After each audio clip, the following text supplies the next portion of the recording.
हे माहिती आजीजवळ तो जाईल इकडं गेला. एक दिवसाचा विरह गेला.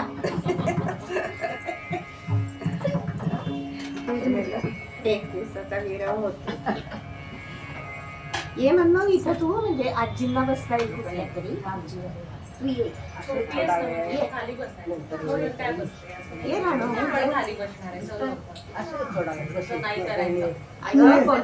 कोण येत नाही तोपर्यंत बसू दे. बसू दे बसू दे. तिथं बसणारे आले की काय काय ना अजिबातच खाली बसता येते. हा तेच त्यांच्यासाठी सगळ्यांचे हो आज सगळ्यांचं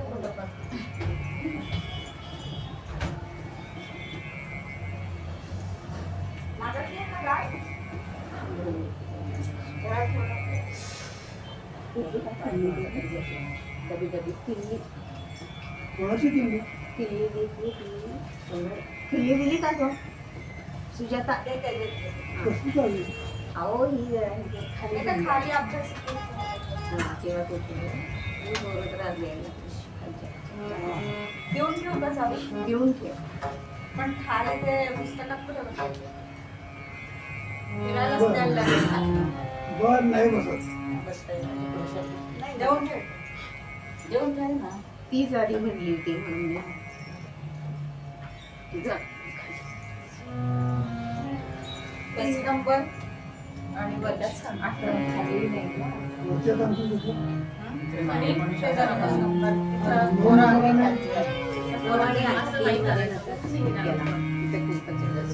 खाली बसेल आजी जाऊन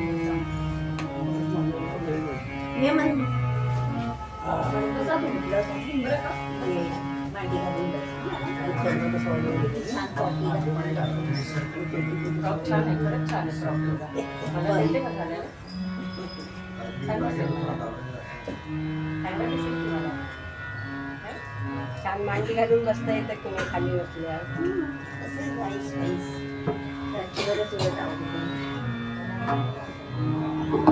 मुलांना मांडी घालून बसायची सवयच राहील.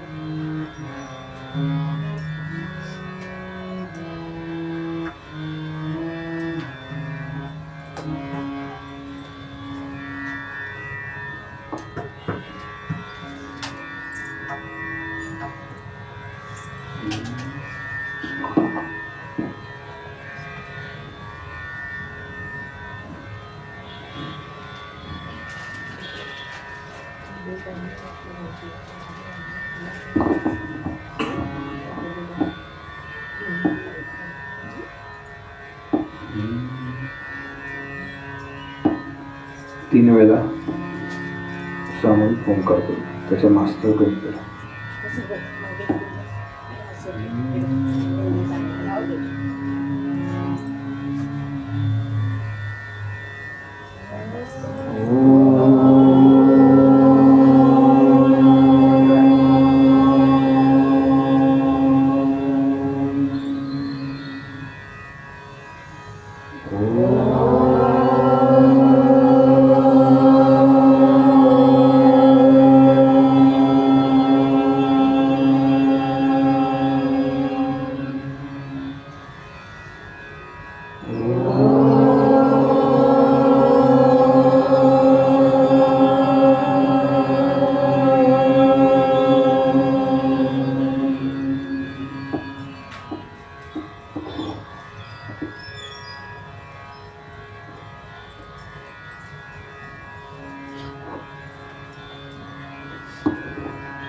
श्रीमन्महागणाधिपतये नमः. श्री सरस्वत्यै नमः. श्री गुरुभ्यो नमः. यदा लम्बोदरं हन्ति सतां प्रत्युह सम्भवं तदालम्बे दयालम्बं लम्बोदरपदाम्बुजं शारदा शारदाम्भोजवदना वदनाम्बुजे सर्वदा सर्वदास्माकं सन्निधिं प्रिया. नमस्तस्मै भगवते नारदाय महात्मने कामक्रोधविहीनाय ऋषीणां प्रवराय च गुरुर्ब्रह्मा गुरुर्विष्णुः गुरुर्देवो महेश्वरः गुरुः साक्षात् परं ब्रह्म तस्मै श्री गुरवे नमः। नमोऽस्तु ते व्यास विषादबुद्धे फुल्लारविन्दायतपत्रनेत्र येन त्वया भारततैलपूर्णः प्रज्वालितो ज्ञानमयः प्रदीपः जयांसा जनी जन्मनामार्थझाला जयाने सदा वासनामातकेला जयांच्या मुखी सर्वदा नामकीर्ती नमस्कार त्या ब्रह्मचैतन्यमूर्ती शुकासारिखे पूर्ण वैराग्य जासे वसिष्ठा परी ज्ञान योगेश्वरासे कवी वाल्मिका सारिखा मान्य ऐसा नमस्कार माझा सद्गुरु। अलंकापुरी पुण्यभूमी पवित्र जिथे नांदतो ज्ञानराजा सुपात्र जया आठवीता महापुण्यराशी नमस्कार माझा सद्गुरु ज्ञानेश्वराचे समचरण सरोजं सांद्रलीलांबुदाभं जगन्निहितपाणिं मण्डलं मण्डनानां तरुणतुलसीमाला कन्धरं कञ्जनेत्रं सदयधवलहासं विठ्ठलं चिन्तयामि मूकं करोति वाचालं पङ्गुं लङ्घयते गिरिं यत्कृपातमहं वन्दे परमानन्दमाधवम्। कृष्णाय वासुदेवाय हरये परमात्मने प्रणतक्लेशनाशाय गोविन्दाय नमो नमः। कैलासराणा शिवचन्द्रमौळी इन्द्रमाथा भ्रुकुटी झळाळी कारुण्य सिंधू भवदुःखहारी तुझदीय शंभो मज कोणतारी सौराष्ट्रे सोमनाथंच श्रीशैले मल्लिकार्जुनम् उज्जयिन्या महाकाल ओंकारममलेश्वरम् परल्या वैद्यनाथंच दाकिन्यां भीमशङ्करम् सेतुबन्धे तु रामेशं नागेशं दारुकावने वाराणस्यां तु विश्वेशं त्र्यम्बकं गौतमीतटे हिमालये तु केदारं घुष्मेशं तु शिवालये एतानि ज्योतिर्लिङ्गानि सायं प्रातः पठेन्द्रः सप्तजन्मकृतः पापं स्मरणेन विनश्यति। ॐ नमः शिवाय ॐ नमः शिवाय ॐ नमः शिवाय।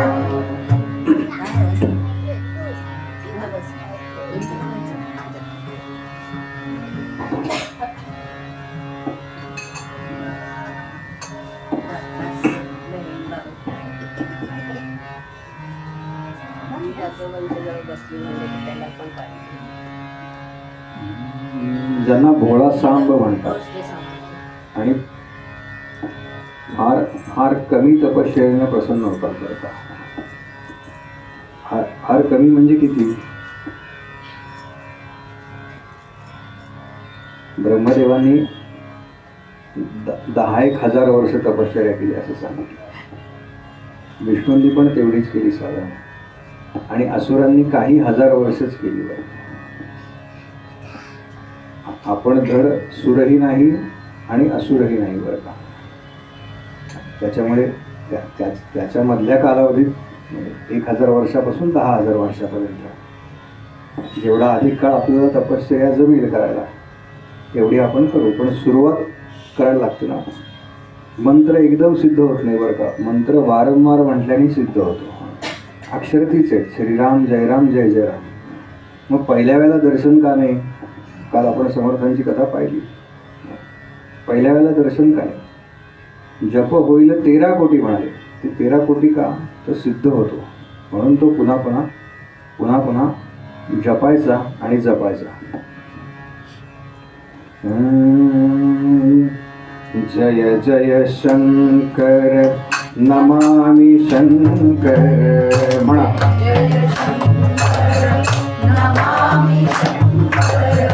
जय जय शंकर नमामि शंकर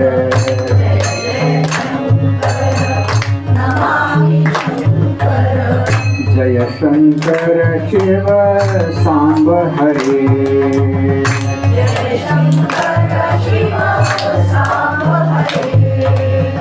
जय शंकर शिव सांब हरे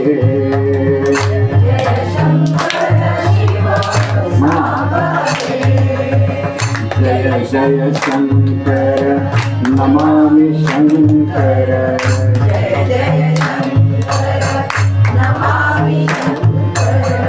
जय शंकर शिव सांब हरे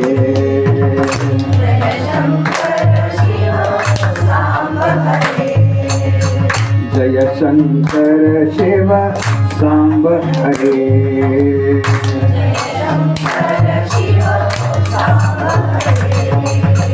जय गिरिजापति नमामि शंकर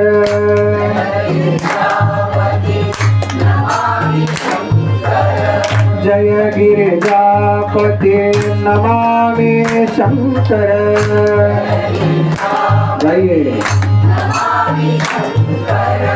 जय गिरिजापति नमामि शंकर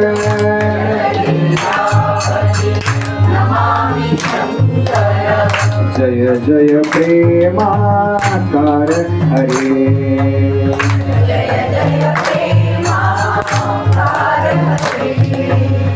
जय जय प्रेमाकार हरे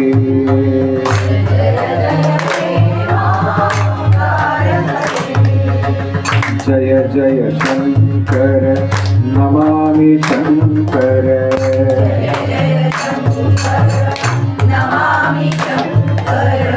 जय जय शंकर नमामि शंकर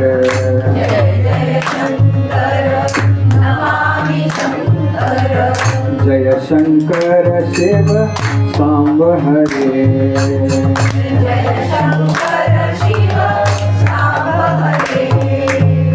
जय शंकर शिव सांब हरे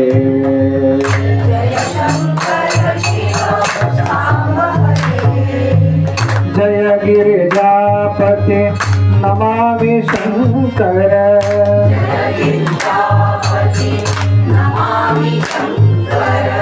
जय गिरिजापति नमामि शंकर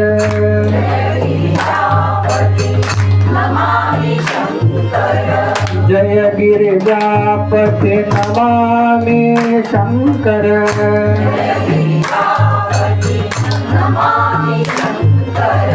जय जय प्रेमाकार हरे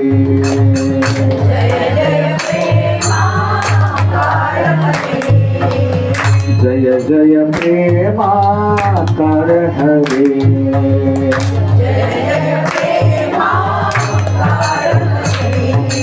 जय जय शंकर नमामि शंकर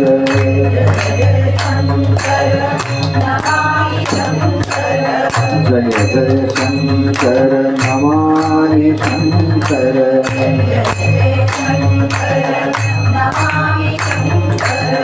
जय शंकर शिव सांब हरे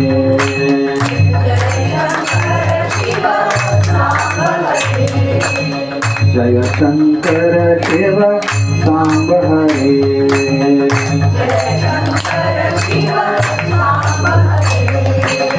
जय गिरिजापति नमामि शंकर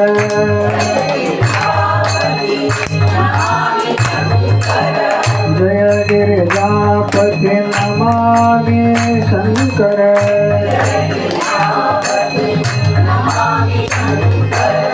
जय जय प्रेमाकार हरे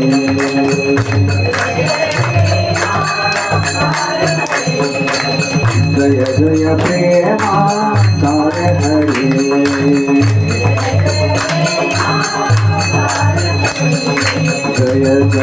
शंकर नमामि शंकर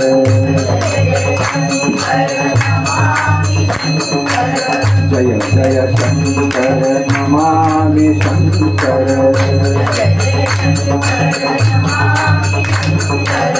जय शंकर शिव सांब हरे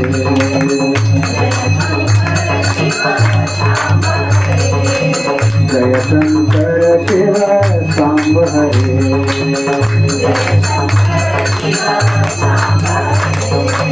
जय गिरिजापते नमामि शंकर जय गिरिजापते नमामि शंकर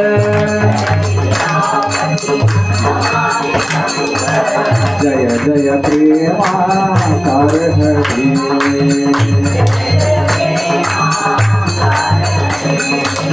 जय जय प्रेमाकार हरि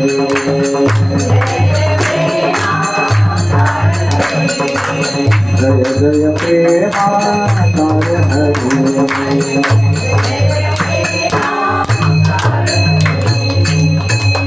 ओम नमः शिवाय ओम नमः शिवाय ओम नमः शिवाय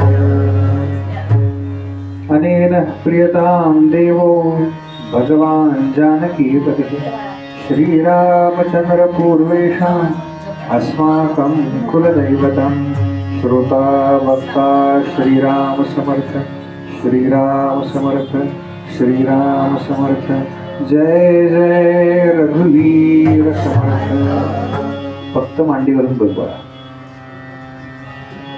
झोपलीच तरी चालेल काय काम महादेवांनीच सांगितलंय बरं का हा झोपून ऐकलं तरी चालेल अजून काय पाहिजे किती सोयी करायच्या भगवंतांनी आपल्याकरता आपण नाही तर नाही ऐकत फार पक्के असतो आज कसं छान सगळ्यांनी टाळ्या वाजवल्या बघा एक वातावरण बदललं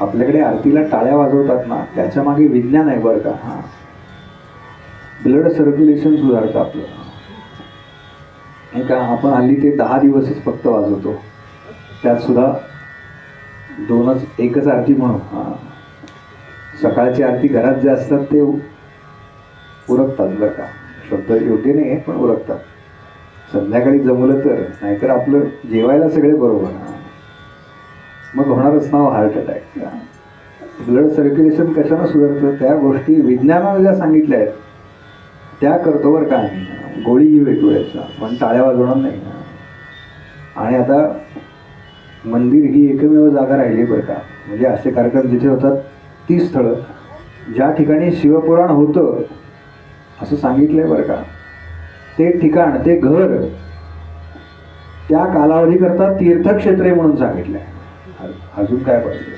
आपण हिंडतो ना इकडे बुवा चाललेत उज्जैनला आता ऑक्टोबरला शिवपुराण आहे तिथे पण इथे पण तीर्थक्षेत्रच आहे बरं का हा सप्ताह या सप्ताह श्रवणाकरता उपस्थित सर्व श्रोते साधक सज्जन तत्वचिंतक नामधारक वैदिक याज्ञिक कला उपासक कीर्तनकार प्रवचनकार अशा उपस्थित सर्वांच्या हृदयस्थ परमात्म्याला वंदन करतो आणि आजच्या निरूपणाला सुरुवात करतो. काल आपण पाहिलं की माता पार्वती आणि भगवान शिव यांचा विवाह सोहळा पार पडला.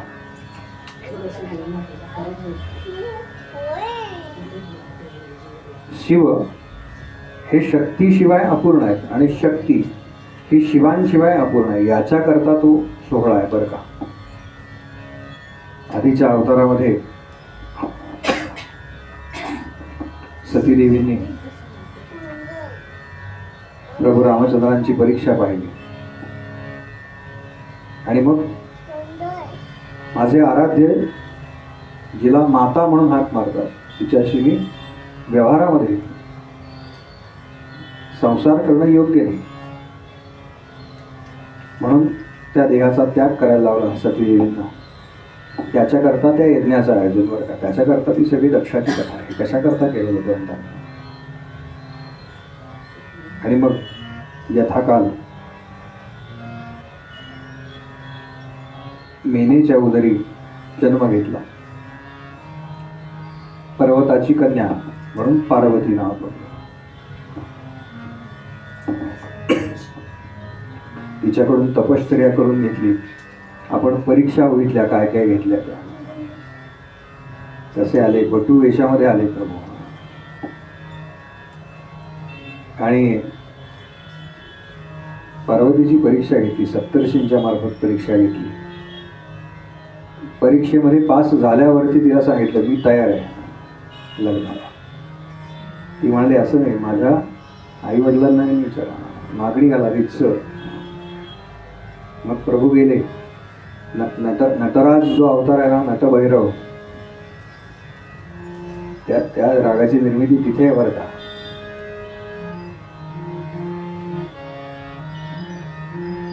तिथे नृत्य केलंय आणि नृत्य झाल्यानंतर काय ती मागणी घातली. आपण पाहायला घालतो सगळा प्रश्न. मीना म्हणाली मी काही अशा नाचणाऱ्याला माझी मुलगी देणार नाही. मग सप्तर्षी आले. सप्तर्षींना पाठवलं.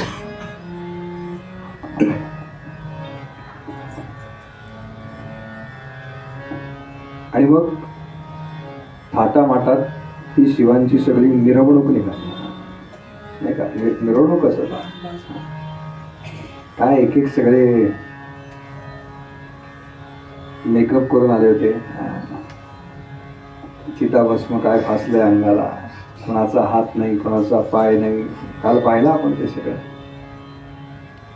आणि नारदांनी बरोबर योजना केली बरं का. कशा करता तर शिवांचं जे मूळ रूप आहे कर्पूर गौरम करुणावतारम, हे जे कर्पूर गौरम आहेत ना, त्याला थोडीशी निळसर झाक आहे. काल मी सांगितलं बघा. तर ते प्रत्यक्ष दर्शन घडावं याच्याकरता आहे सगळ्यांना. माझ्या सकट नारद म्हणाले माझ्या तुमचा मंत्र जरी असला ओम नमः शिवाय, तरी माझ्या शिवाय काही होणार नाही. माझ्या सकट सगळ्यांना दर्शन. म्हणून सगळ्यांना दर्शन देण्याकरता ही लीला आहे बरं का प्रभूंची. इथे शिवपार्वती विवाहानंतर मेनेनं पार्वतीला सासरी गेल्यानंतर तू कशा पद्धतीनं वाग याचं फार मोठं वर्णन केलंय बरं का. पतिव्रता काय असते.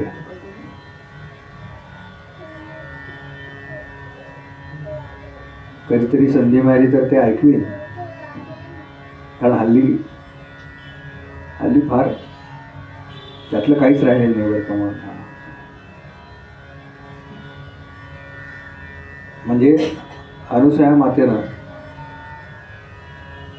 जानकी देवींना सांगितलंय बरं का. आणि इथे मेनेनं सांगितलंय. फक्त एक गोष्ट सांगून ठेवतो बघा. ती म्हणाली एकच कर, उत्तम उत्तम स्वयंपाक कर आणि तुझ्या यजमानांना जेवायला घाल पोटभर रोज. आणि ते जेवल्यानंतर मग आपण भोजन करायचं. हल्ली काय असतं, टेबलवर काढून ठेवलंय तुमचं तुम्ही घ्या. मी माझ्या घरचं सांगतो बरं का. तुमचं आणि माझं जुळलं तर केवळ योगायोग समजायचा. मी सांगितलंय. आणि दंडवते काका म्हणतात जुळलं नाही ना बघा. काकू मान्य करत नाही बरं का. दुसरं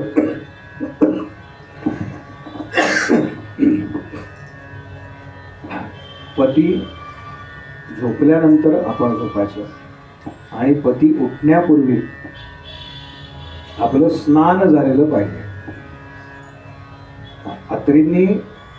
अत्रींनी सांगितलंय बरं का हे मातेचं वर्णन करताना. म्हणाले ते अत्री काय उठायचे आणि तपश्चर्येला जायचं बरं का, बाकी सगळं घर कोण सांभाळायचं त्यावेळेला. मी हा मागे विषय मांडलाय की रामायणामध्ये हे सगळे वनवासात गेले, घरात कोण आहे, घर कुटुंब व्यवस्था सांभाळली कोणी, ती स्त्रीनं सांभाळली आहे. तिचंच काम आहे बरं का. तिला पुरुषाला कोणी कुटुंब वत्सल म्हणत नाही बरं का, स्त्रीला म्हणतात कुटुंब वत्सल. कारण तो त्याच्या व्यापात आहे. तिनं सगळं कुटुंब सांभाळून ठेवायचं आहे. अत्रींनी जेव्हा तिनं काय तपश्चर्या केल्यानंतर अत्रींनी विचारलं बरं का तिला, म्हणजे विवाह होऊन बरेच वर्ष झाले, त्यांचं सगळं छान चाललंय. आंघोळीला पाणी गरम गरम काढलेलं आहे, संध्याला सगळं तयार मिळतंय, भोजनाची वेळ झाली की भोजन तयार मिळतंय. ते ध्यानात आहेत बरं का अखंड. हे म्हणजे दिवसभराच्या कृती करतायत पण ते ध्यानातच आहेत असा उल्लेख आहे. आणि एक दिवस ते काय सगळी तपश्चर्या पूर्ण झाल्यानंतर ते ध्यानावरून स्थानावरती आले, स्थितीवरती आले आणि म्हणाले बरेच दिवस मी बघतोय कोणीतरी माझी सेवा करते, आज विचारूयात कोण आहे ती. म्हणून विचारलंय बरं का, बाई ग तू बरेच दिवस झाले मी तुला माझी सेवा करतेस, तू कोण आहेस. तेव्हा ती म्हणाली मी तुमची पत्नी आहे बरं का. मग काय इच्छा आहे तुझी. काय म्हणाली, भगवंतांनी पोटी जन्म घ्यावा एवढीच इच्छा आहे. मग दत्तात्रय प्रगट झाले बरं का. त्यांच्या दोघांच्या तिला कुठला मंत्र दिलाय. पुन्हा आपण मंत्रावरती अत्री कुठला मंत्र जपतायत, अत्री जपतायत ओम नमः शिवाय आणि तिला शिवाय नमः. म्हणजे मी हे मंत्र हा विषय सांगत असताना सांगितलं की माझ्या बायकोने अमुक एक म्हणायचं नाही किंवा माझ्याच बायकोने म्हणायचं इतरांनी म्हणायचं नाही असं नाही आपल्याकडे. तिला सुद्धा अत्रींनी जी उपासना सांगितली ना ती स्त्रियांनी का तोच मंत्र जपायचा आहे. अनेक जण वाद घालतात बरं का माझ्याशी की बुवामध्ये ह्या जन्मात स्त्री आहे, पुढच्या ह्याच्यात काय पुढच्या कुठे पाहिल्या, आत्ता तर आहे ते घ्या की. आत्ता काय कमी दुःख आहेत का वाट्याला, नंतर येणाऱ्या कशाला अजून जमा करताय. म्हणून आपल्याला सांगितलंय बरं का, काही विशिष्ट कारण आहे त्याच्यामध्ये. विवाहानंतर दिव्य 1000 वर्ष या दोघांनी विहार केला असा उल्लेख आहे. शिव आणि पार्वती. आणि मग शिवांच्या तेजापासून हे जे कार्तिकीय आहेत हे सुद्धा अयोनिज आहेत बरं का. मंगलमूर्ती गजानन हे सुद्धा अयोनिज आहे. कार्तिकेयांचं प्रकटीकरण झालं आणि काय तारकासुर युद्ध वगैरे झालं, तो सगळा प्रसंग झाला. आणि एक दिवस पार्वती तिच्या काही सख्या आहेत बरोबर. सकाळी पार्वती स्नानाला म्हणून गेली. आता स्नान करण्यापूर्वी आपल्याकडे पूर्वी अभ्यंग नावाचा प्रकार होता. तेल लावायचं छान, त्याच्यावरती उठणं वगैरे लावायचं. ते आपण जी कथा ऐकतो ना गजाननांची, ते अंगावरचा मळ काढला, मळ वगैरे नाही काही, अंगराग काढला बरं का. अंगराग म्हणजे आपण उठणं लावतो ना तशातला अजून सुगंधी. हे नाही का ब्युटी प्रॉडक्ट आजच्या भाषेत. ते एक सखी होती तिची स्नानाला बरोबर. ती म्हणाली काय ग पार्वती, एवढे सगळे सेवक आहेत आपल्याकडे, पण हे सगळे सेवक आहेत ना ते शिवांचे गण आहेत. तुला असं नाही वाटत एखादा तुझा गण असला पाहिजे ज्यानं फक्त तुझंच ऐकलं पाहिजे. पार्वती म्हणाली हो ग वाटतं. आणि हे चालू असताना पटकन कोणीतरी आलं बरं का घरामध्ये. नंदी आले तोपर्यंत मातेचं स्नान वगैरे झालं होतं, पण तो विषय तिच्या डोक्यामध्ये राहिला बरं का. म्हणाली बरोबर आहे, असं स्नान करताय तेव्हा कोणी यायला नको, वास्तविक भान पाहिजे या सगळ्याचं. आणि मग दुसऱ्या दिवशी ती म्हणाली की नाही ग, तू काल म्हणत होतीस ना ते बरोबर आहे बरं का. मी असं करते, माझ्या या अंगरागापासून एक बालक तयार करते, म्हणजे हे सगळे जे आहेत ना ते शिवगण होतील आणि हा पार्वतीचा गण होईल. तो फक्त माझा ऐकेल. लहान मुलं बघा फक्त आईचं ऐकतात, कोणीही सांगू दे काही. आई तू सांग. जोपर्यंत शाळेत जात नाही ना तोपर्यंत असतं बरं काही. शाळेत जायला लागले की आमच्या बाई काय म्हणतात माहिती का तुला. आपण सूर्यनमस्कार घाल सांगितलेलं पटणार नाही, पण शाळेत पीटीचे टीचर म्हणाले सूर्यनमस्कार घाला रोज 3 तरी, ते घालतं बरं का. त्याला कारण त्याचं विश्व बदलतं त्यावेळेला. हिनं आपल्या त्या अंगरागापासून आपण आत्ता जशी गणपतीची मूर्ती बघतो तशी नाही बरं का, एक बालक तयार केलं लहानपण. ती आदिशक्ती हो, तिला काय अवघड आहे नाही का. पार्थिव गणेश तयार केला. पार्थिव म्हणजे पृथ्वी तत्वापासून, मातीपासून, म्हणून आपल्याकडे त्या मातीच्या मूर्ती असतात ना, तयार केला. आणि काय नुसतं प्राण फुंकले झालं. ते बालक त्याच्यामध्ये चैतन्य आलं. हात जोडले, माते मी तुझा गण आहे, सांग काय, तू मला निर्माण केलंस म्हणजे मी तुझा आहे बस समजतो. त्याला बाकी विश्व माहितीच नव्हतं ना, त्या खोलीत 2 जण होते. ती म्हणाली बाळा तू आता दारावरती बस, मी स्नान करता जाणार आहे, दारावरती बस आणि आतमध्ये कोणालाही येऊ द्यायचं नाही माझ्या परवानगीशिवाय. तो म्हणाला ठीक आहे. दारावरती बसायचं पहारेकरी म्हणून, म्हणजे हातामध्ये दंड पाहिजे. त्यामुळे त्या गणेशानं हातामध्ये दंड घेतला. गणेशाची हातात घेतलेला दंड पाहून एकाने मला विचारलं की नागपूरमधनं जो दंड आलाय तो हाच आहे का. नागपूरमधनं नाही का सूचना येतात, गणवेशात दंड हवा बरं का, म्हणून त्याचं नाव गणवेश आहे बरं का. गणपतीवरून गणवेश. आम्ही सगळे पार्वतीचे गण आहोत बरं का. आणि वडील रागावले ना तर वडील उपाशी ठेवतील. आई रागावली ना तर आई म्हणेल जेवढा राग काढू नको, मग मुकाटाने जेवण कर.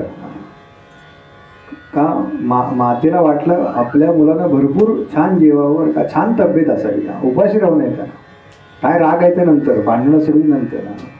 हा फरक आहे बरं का. झालं. हा गणेश बसला दारावरती आणि नंदी आला बरं का. शिवांनी काहीतरी पाठवलं, म्हणाले जा कालच्या कॉन्ट्रॅक्टची फाईल घेऊन ये. छोटं बालक आहे बरं का, कल्पना करा, पायऱ्यावरती बसलंय, हातामध्ये दंड आहे. दारावर पाहिलं म्हणे बाजूला काय म्हणाले, मी मातेचा गण आहे, माता स्नानाला गेली आहे, कोणालाही आज जाता येणार नाही. तो म्हणला अरे आज जाता येणार नाही हे बाकीच्यांना सांग, मी माझा रोजचा वावर आहे या घरामध्ये. तो म्हणला बाकी काय असलं तरी मातेनं मला आदेश दिलेला आहे. एकदा आदेश आला, सूचना मिली तो सूचना बंद. एकदा सांगितलं ना कोणाला यात येऊ द्यायचं नाही, संपला विषय. असं म्हणून नंदी पुढे जायला लागला तर गजानना तो दंड फिरवला असा उल्लेख आहे बरं का. आणि त्यानं तो काही कोस लांब जाऊन पडला. म्हणजे काय शक्ती आहे बघा, शक्तीतच तो प्रकट झालाय ना. काही कोस लांब जाऊन पडला. हे झाल्यावरती शिवांना सांगायला आला बरं का नंदी. म्हणाले अहो असं असं झालंय. शिव म्हणले काय, एका लहान बालकाकडनं काय मार खाऊन आलास म्हणाले, जा अजून 4-5 जणांना बरोबर घेऊन जा. मग असं करत करत अख्खे शिवगण गेले बरं का. कथा फार मोठी आहे, आपल्याला मुख्य कथेकडे यायचंय अजून.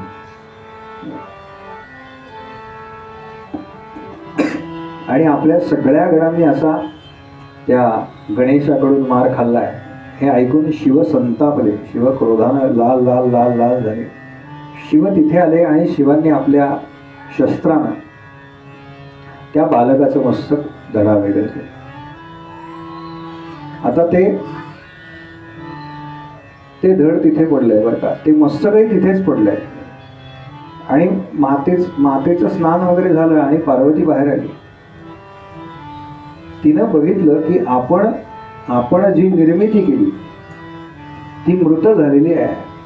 कुणामुळे झाली तर यांना हे सगळं केलेलं आहे. ती म्हणाली हा माझा बालक आहे, याला तुम्ही जिवंत करा. तेव्हा असं सांगतात की शिवांनी आपल्या आता गणपती येणार आहेत ना,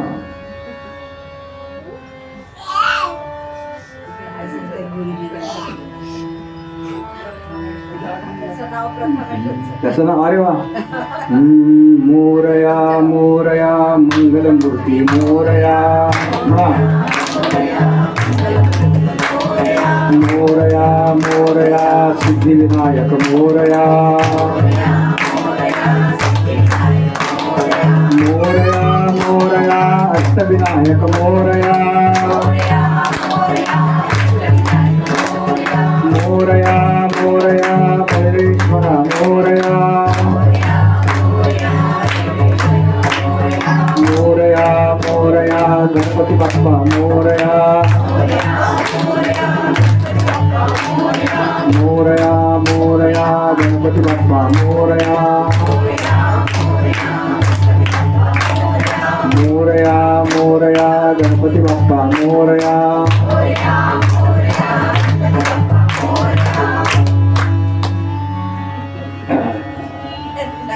म्हणाले काय नाव ठेवूयात. मग पार्वती माता म्हणाली हा माझा प्रथम गण आहे ना, म्हणून प्रथमे. हो ना, हो म्हणाला. आणि गणपती बाप्पा कसे आहेत माहिती आहे ना तुला. एक हात शिवगणांना पाठवलं बरं का. महादेवांनी म्हणाले जा, जो कोणी प्राणी दिसेल ना पहिला त्याचं मस्तक घेऊन या. मग कोण दिसलं, वाघ दिसला का नाही, सिंह नाही, मग कोण दिसलं, हत्ती. हो की नाही, छोटंसं पिल्लू हत्तीचं छान असं सोंड हलवतं. खेळण्यात आहे ना, हा आता येणारच बरं का. छान असं तो त्याचं मस्तक घेतलं बरं का. गजाननाचं वर्णन करायचं झालं ना त्या मूर्तीचं तर साधारण 2-2.5 तास जातील होतं. ते त्या बालकाच्या तळावरती बसवलं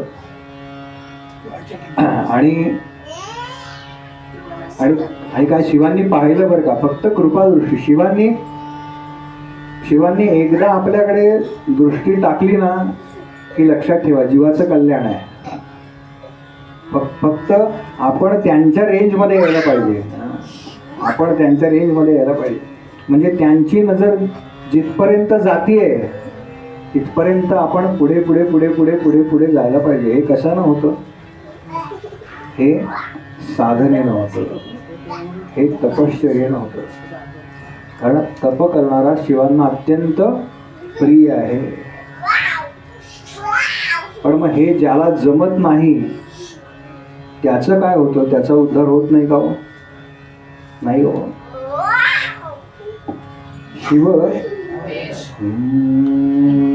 शिव त्याचा सुद्धा उद्धार करतात बरं का. आणि जी मुलं ऐकत नाही, शिवांचं एक वैशिष्ट्य आहे बरं का. समजा एखाद्याने त्यांचं ऐकलं नाही तर त्याला काय करतात माहिती आहे, त्याला शाळेत पाठवतात शिव. आणि शिवजी म्हणतात घरात ऐकत नाहीस का तू, मग शाळेतल्या बाई आता तुला ओरडणार. जो यातलं काहीच करत नाही त्याचं काय होतं, त्याचं सुद्धा कल्याणच होतं. कसं होतं, ऐका हो, ऐका अहो प्रथमेशजी, ऐका हो शिव रात्री कथा तुम्ही, ऐका हो शिव रात्री कथा तुम्ही, रम्य सुरस अशी कथा, रम्य सुरस अशी कथा. ज्या ठिकाणी शिवरात्रीचं कीर्तन होतं त्या मंदिरामध्ये वर्षानुवर्ष पारंपरिक हे शिवपुराणाचं आख्यान सांगितलं जातं. बरं का, मी पहिल्यांदा जेव्हा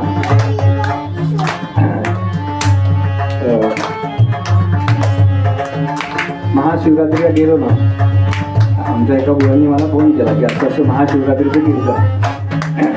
तर मी त्यांना फोन केला की अहो, मी म्हटलं तुम्हाला पारंपरिकच ऐकायचं आहे का? तर त्या म्हणल्या नाही हो, तेच दरवेळेला ऐकतो, काहीतरी नवीन सांगा. मग मी तिथे मार्कंडेयांचं सांगितलं होतं. मार्कंडेयांना जी शिवप्राप्ती झाली, शिव आले पाहिजे, बाकी काय.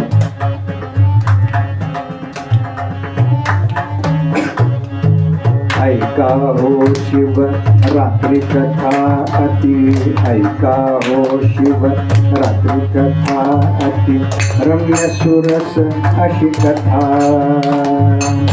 रम्य सुरस अशी कथा, निवारी सकल मनाची व्यथा.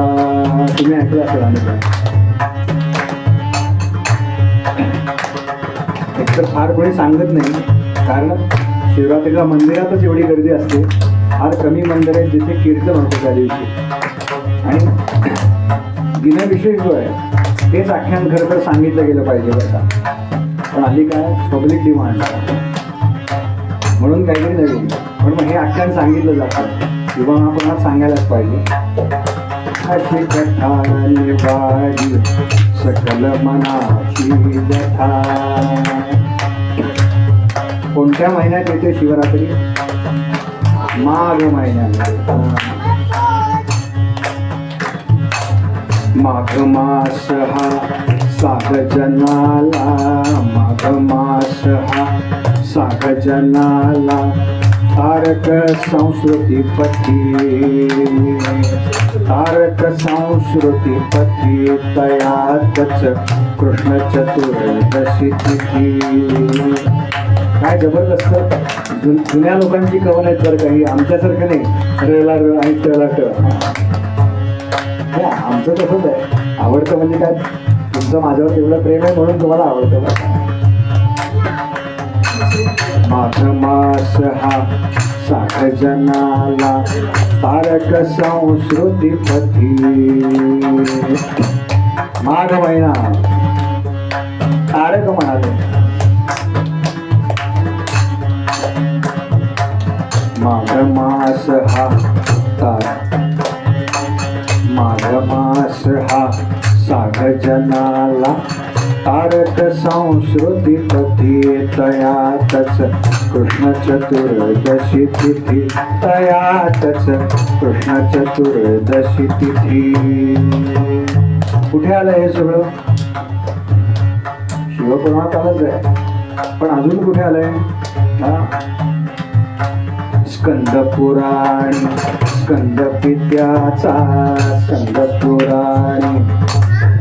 कार्तिकेयांचं नाव आहे बरं का स्कंद. स्कंद पुराणात सुद्धा हे वर्णन आहे. स्कंद पुराणी स्कंद पित्याचा, महिमा व्यासही कथी, महिमा व्यासही कथी.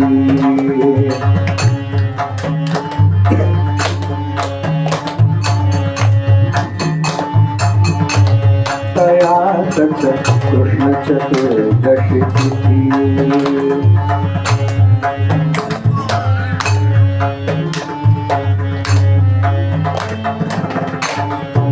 ह्या सगळ्या मूळ चाली आहेत ना, त्या मूळ कीर्तनातल्या आहेत बरं. कीर्तनातनं नंतर त्या नाट्यसंगीतामध्ये गेल्या आणि नाट्यसंगीतातून मग त्या सिनेमांमध्ये गेल्या बरं का. लावणी आहे ना, लावणीचा बेस हा आहे बरं का.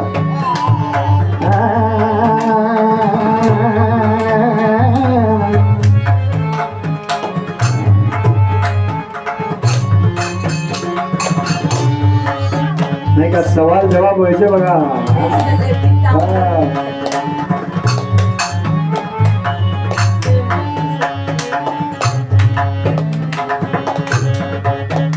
जो करी उपोषण साधुनी शिवरात्री, जो करी उपोषण साधुनी शिवरात्री, आदरे शिवार्चन कमल बिल्व पत्री, आदरे शिवार्चन कमल बिल्व पत्री. जो करी उपोषण, जो उपवास करतो, काय काय फल आहे बघा, ऐकू तेव्हा. या वर्षी माघ महिना येणार आहे.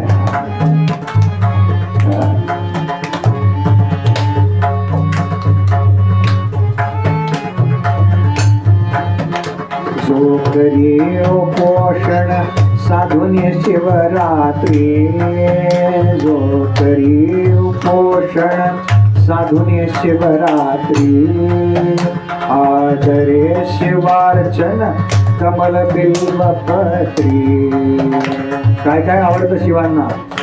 या पुढे जागायचं. या कमळ वाहिलेलं चालतं.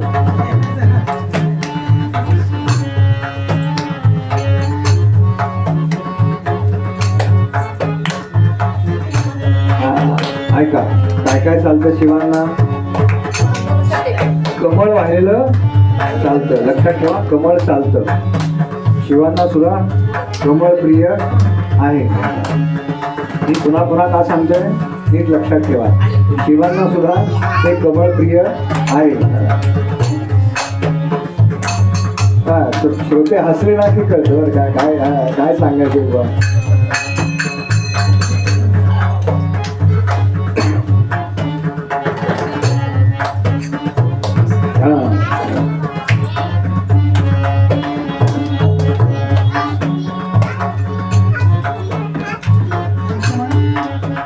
जो करी उपोषण साधुने शिवरात्री, आदरे शिवार्चन कमळ बिल्व पत्री. कमळ वाहा, बिल्व पत्र वाहा, काय काहीही वाहा, आणि काहीच नाही जमलं मग काय, पाणी व्हायला नाही जमलं बरं का. भगवंतानी गीतेत सांगितलंय, पत्रम पुष्पम फलम तोयम. शिवजी म्हणले मला त्याची गरज नाहीये. की पाहे केवळ शिवलिंगा ही नेत्री, की पाहे केवळ शिवलिंगा ही नेत्री, निष्पाप होती संताप नुरे एकांती, निष्पाप होती संताप नुरे एकांती, नुरे एकांती, एकांती नुरे एकांती. अशी कथा बघा. अजून काय पाहिजे? याच्यापेक्षा सोपं साधन आहे का हो? फार गर्दी आहे, लांबून फक्त बघा. काही आज जायची गरज नाही. म्हणजे आज जायला जमलं तर चांगलंच आहे, पण नाही हो, फार गर्दी आहे. फक्त बघा शिवांच्या त्या पिंडीकडे. बाईंचं लक्ष आहे बरं का.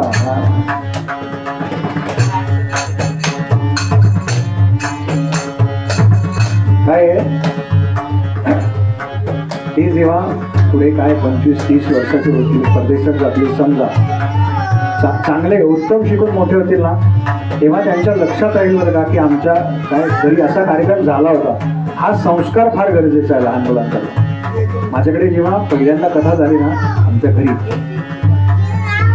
तर तेव्हा माझी बहीण काकाची मुलगी काय 6वी-7वीत होती. ती काही बसायची नाही, आपली सॅक घ्यायची क्लासला, सॅक घ्यायची शाळेत, बाहेर राहायची. तर ते म्हणाले तिला बळजबरी बनवतात. लग्नानंतर कधीतरी तिला वाटेल ना आमच्या घरी असं झालं होतं बरं का, आपल्या घरी करावं. मी ज्यांच्याकडे कथा होते ना, भागवत कथा, मी त्यांना विचारतो कधी वाटलं होतं पहिल्यांदा तुम्हाला भागवत करावं घरी?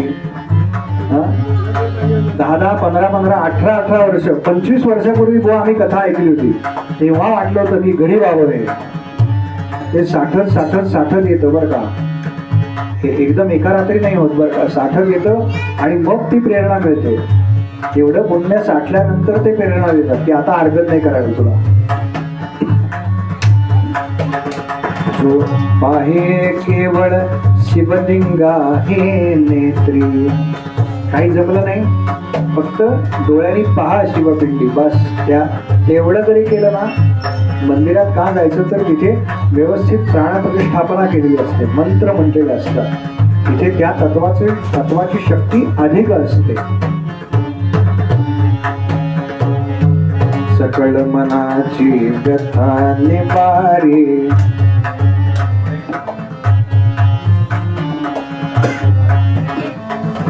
असं कोणाचं झालं, असं कोणाचं झालं. विंध्य निवासी व्याध एक बहु, विंध्य निवासी व्याध एक बहु. विंध्याचल, विंध्य निवासी, व्याध, व्याध म्हणजे शिकारी.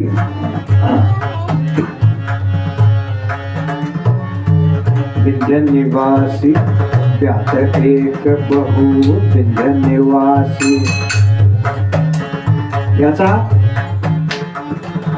याचा चरितार्थ कसा चालायचा तर जंगलात जायचं,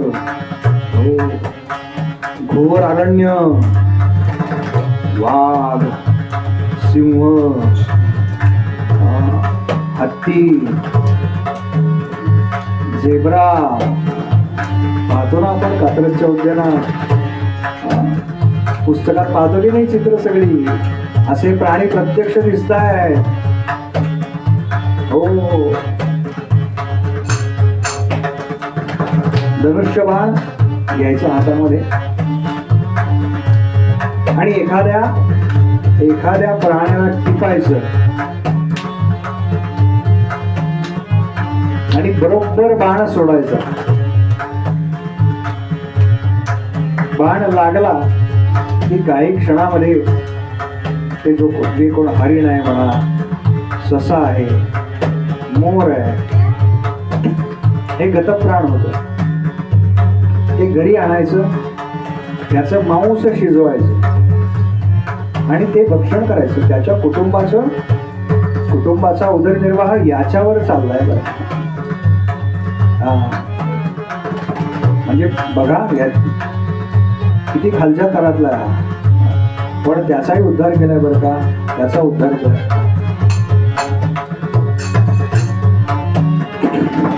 विंध्य निवासी व्याध एक बहु, बाधक जो पशुजना. विंध्य निवासी व्याध एक बहु, बाधक जो पशुजना. छळीखळ अति निर्दय, तो छळीखळ अति निर्दय.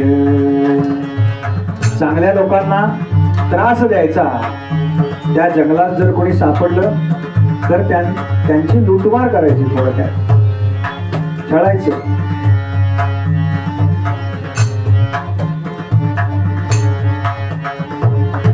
कधी एकदा पारधीस तो जायवना निर्जना.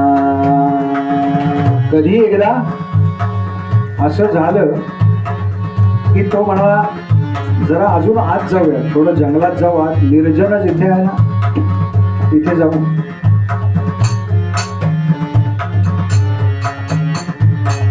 कधी एकदा पारधीस तो जायवना निर्जना.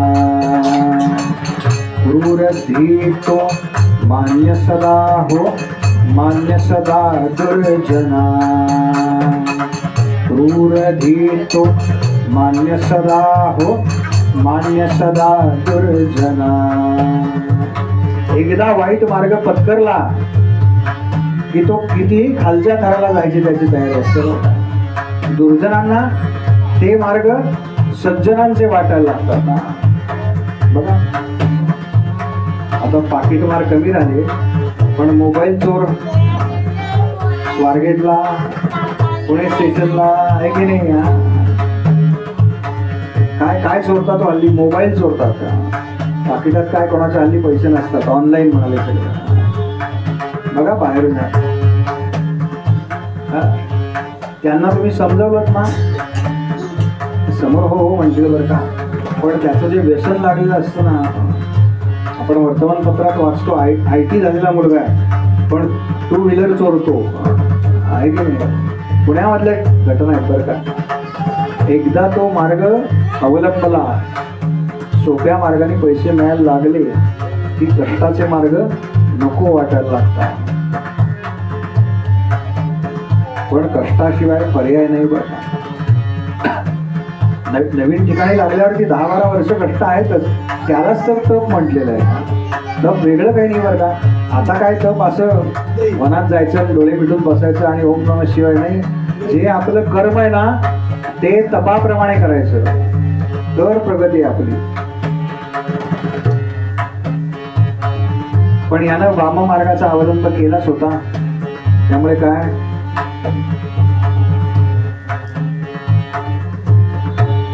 चालिला कराया विहंग मृग कंदना, चालिला कराया विहंग मृग कंदना, पातला सदैवे चुकून शंभू सदनाला.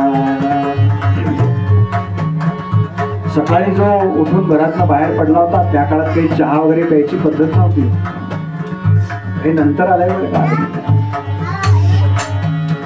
सकाळी उठला काय 2 हातपाय धुतले आणि सकाळीच ठरवलं बरं का, आज एखादं मृग शावक मारून आणावं छान.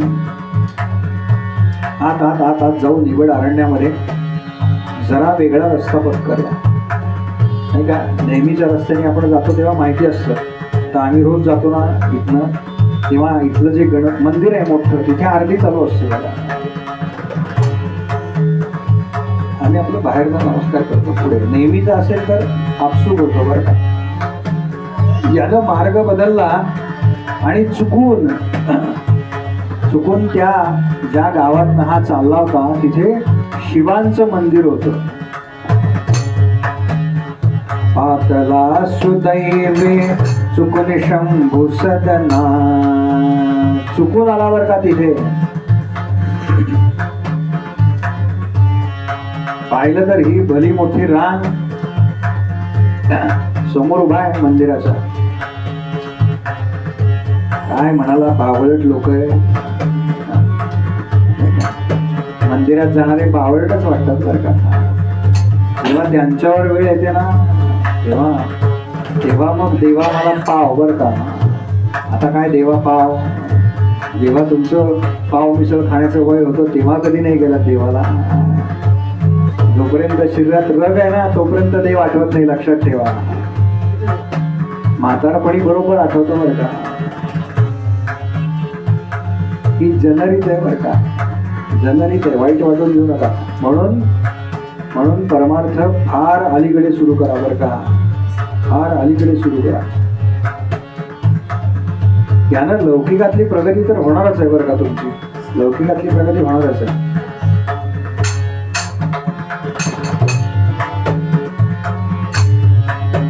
पातला सुदैवे चुकून शंभू सदनाला, बहु येते जाते जननमिते वदनाला.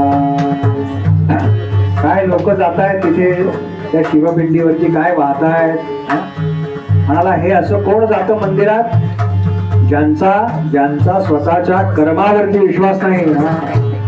मी बघा हातामध्ये धनुष्यबाण घेतलाय, माझा माझ्या मनगटावरती विश्वास आहे.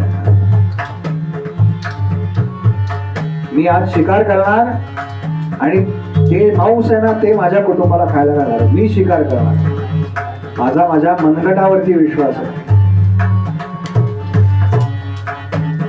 सामर्थ्य आहे चळवळीचे, जो जो करील तयांचे, परंतु तेथे भगवंतांचे अधिष्ठान पाहिजे. समर्थ प्रयत्न केलाच पाहिजे बरं का. तुम्हीच करणार आहात. मी काल म्हणालो तसं दार तुम्हालाच उघडायचं आहे घरात यायचं असेल तर, पण ज्या शक्तीमुळे तुम्ही ते दार उघडू शकता ती शक्ती कोणी दिली आहे तुम्हाला हे तुम्ही विसरता कामा नये.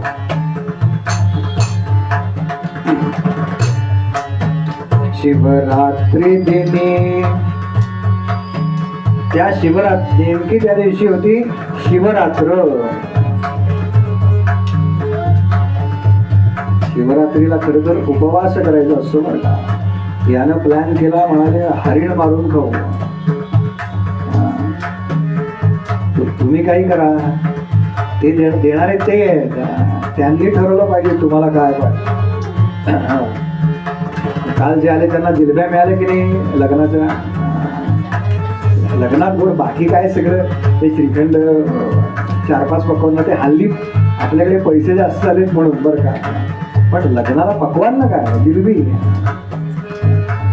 मसाले भात, जिलबी, मट्टा. गरिबांच्या लग्नात पण जिलबी आणि श्रीमंतांच्या लग्नात पण जिलबी असायची. हे तर नसायचं. आता आपण अन्न खाण्यापेक्षा टाकण्यावर भर आलेली आहे आपल्याला. असो, म्हणाले काय हे लोक रांगेत उभे राहतात. आम्ही पाहतो ना दगडूशेठला केवढी रांग लागलेली असते. वृथा शिणतायत म्हणाले, यांच्या स्वतःवरती विश्वास नाही. अशी रम्य कथा आहे बरं का या शिवरात्री.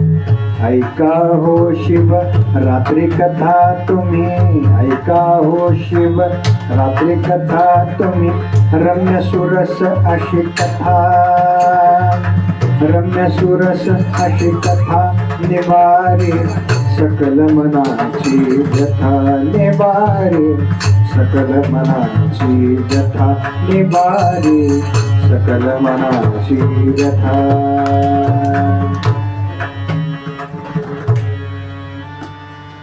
आला त्या मंदिरापुढे उभा आहे बरं का.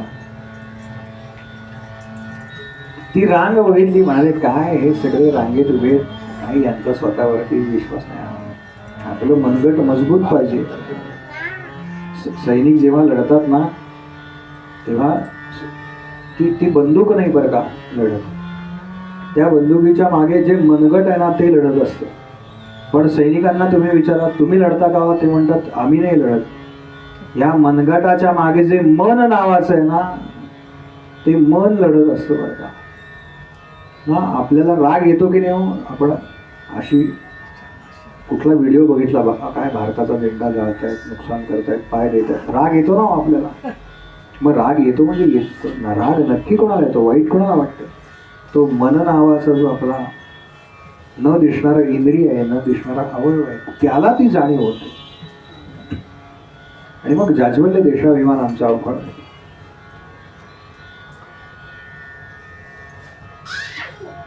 समोर बराच वेळ उभा आहे बरं का. म्हणाला इथे फारच गर्दी आहे, जरा लांब जायला पाहिजे. कळेल ना मी मारलं कोणाला तर.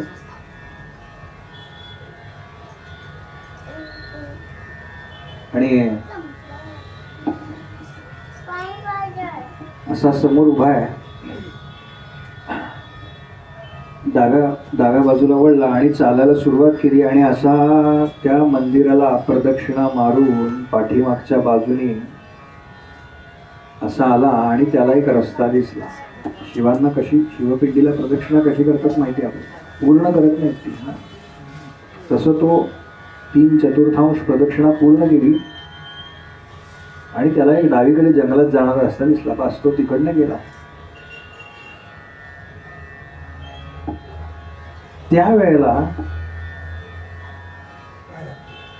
तिथं त्यानं पाहिलं की लहान मुलं जी आहेत ना ती अशी दंगा करतायत. काही जणांनी काय केलंय तर मातीची शिवपिंडी केली आहे. म्हणाले काय शिवपिंडींना शिवांना काही लागत नाही, ते एकावर एक 2 दगड ठेवा, 2 नाही मिळाले 1 ठेवा, 1 नाही मिळाला अर्धा, तुटक्या दगडावरती पाणी घाला.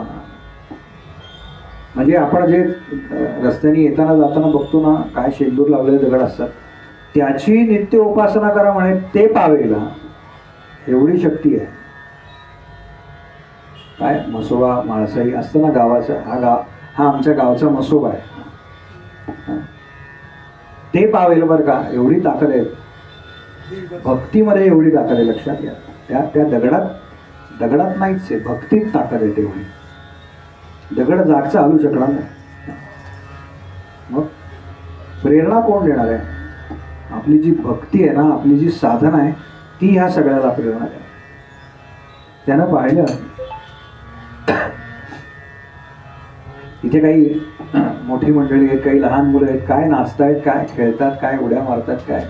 बरं, पालकांनी काय केले, तू जरा खेळ इकडे, हा नाही का, फार मी रांगेर, मी तुला आलं की बोलवते, तुला हाक मारते, प्रथमेश, मी आलं की तुला, आता जेव्हा मंदिरात जायचंय ना तेव्हा मी तुला हाक मारते. बरं, त्यावेळेला काही असं हे नव्हतं. हा, तुला गाणं येतं का? नाही म्हणायला लागला. कोई गावत कोई बजावत,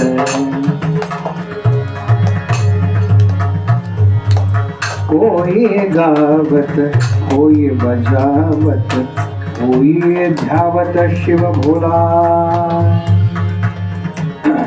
कोणी गाणं म्हणतंय, कोणी नृत्य करतंय, कोणी काहीतरी वाजवतंय. बरं का, काही नाही जमलं ना, नुसती शिट्टी मारा ना, त्यानं पण शिवप्रभू प्रसन्न होतात. बरं का, आम्हाला काहीच जमत नाही, शिट्टी मारा. शिवप्रभू इतक्या आशुतोष आहेत, अल्पसंतुष्ट आहेत. बरं का, त्यांना फक्त भक्तीनं मारा म्हणाली ती शिट्टी. कोई गावत कोई बजावत, धावत कोई शिव भोला, कोई सुनत बहन. ऐकायला कोणीतरी पाहिजे ना. काही जण श्रोते म्हणून बसले, वा वा काय छान चाललंय.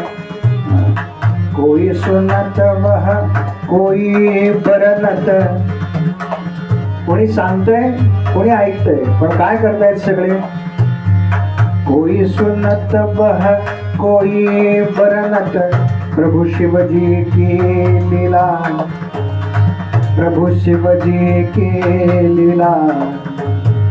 कोई गावत कोई बजावत, कोई गावत कोई बजावत. त्यानं जाताना ते पाहिलं बरं का, काय म्हणाले, माकड चेष्टा चालल्या, नाचतायत काय, उड्या काय मारतायत, फुगड्या काय खेळतायत. भागवताला धरतो ना आपण फेर, जे जे खुर्चीवर बसलेले असतात ना, त्यांच्या मनात चाललेलं असतं बरं काय, काय एवढ्या साठीच्या झाल्या तरी काय फुगड्या खेळतायत, काही रास आहे बरं का तो. काय सगळ्यांनी भाग घ्यायचा. अहो भगवंतांना भक्ती ते काही वयाकडे पाहत नाहीत बरं का. वय हे तुमचं आणि माझं ह्या जन्मातलं आहे, ते साधना पाहतात फक्त. ह्या जन्मात किती केली, पुढच्या जन्मात किती केली, त्याच्या पुढच्या जन्मात किती केली. आणि साधनेनं काय होतं, माणूस अधिक अधिक अधिक अधिक लहान होत जातो बरं का. मी सांगितलंय, लहान मुलांचं एक बरं असतं बरं का, कंटाळाला गेले बाहेर निघून, तुम्हाला जाता येणार नाही. बुवा काय म्हणते, कसं काय उठलेलं कसं चालणार, झोप आली तर कसं होणार, त्यामुळे जागच राहावं लागतं. काही काळजी करू नका, मी आहे तुम्हाला झोप आली तर. नमः पार्वती पते हर हर महादेव. त्याच्या कानावरती हे सगळं पडतंय बरं का. आणि हे काय म्हणाले, रांगेत उभे ते भजन करतायत, नाचतायत, गातायत. शिव हर शंकर नमामि शंकर,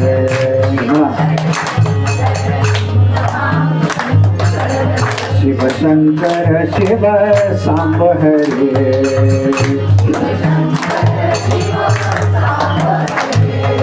शिव शंकर शिव सांब हरे.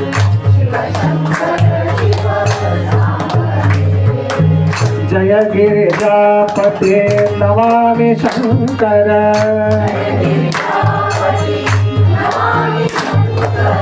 जय गिरिजापते नमामि शंकर,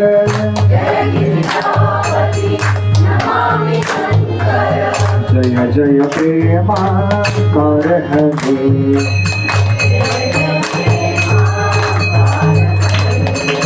जय जय प्रेमाकार हरे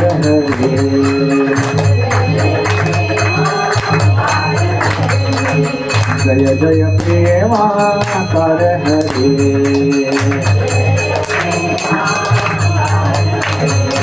जय जय शंकर नमामि शंकर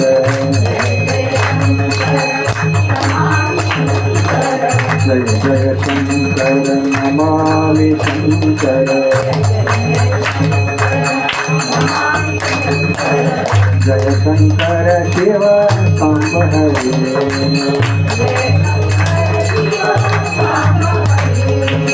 जय शंकर शिव सांब हरे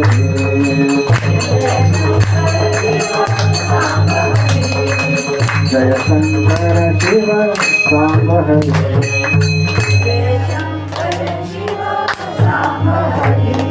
ओम नमः शिवाय ओम नमः शिवाय ओम नमः शिवाय असं म्हणतंय कोणी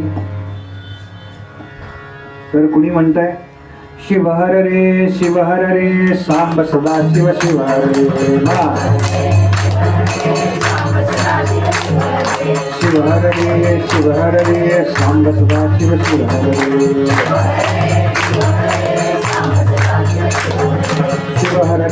शिव हर रे सांब सदा शिव शिव हर रे शिव हर रे सांब सदा शिव शिव हर रे शिव हर रे सांब सदा शिव शिव हर रे शिव हर रे सांब सदा शिव शिव हर रे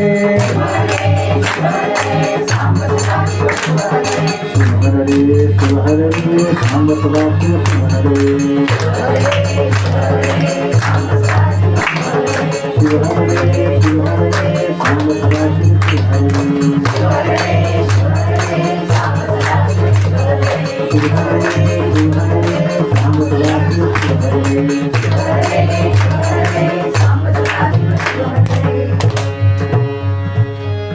ज्याला जे भजन आवडतं ते त्यानं करावं.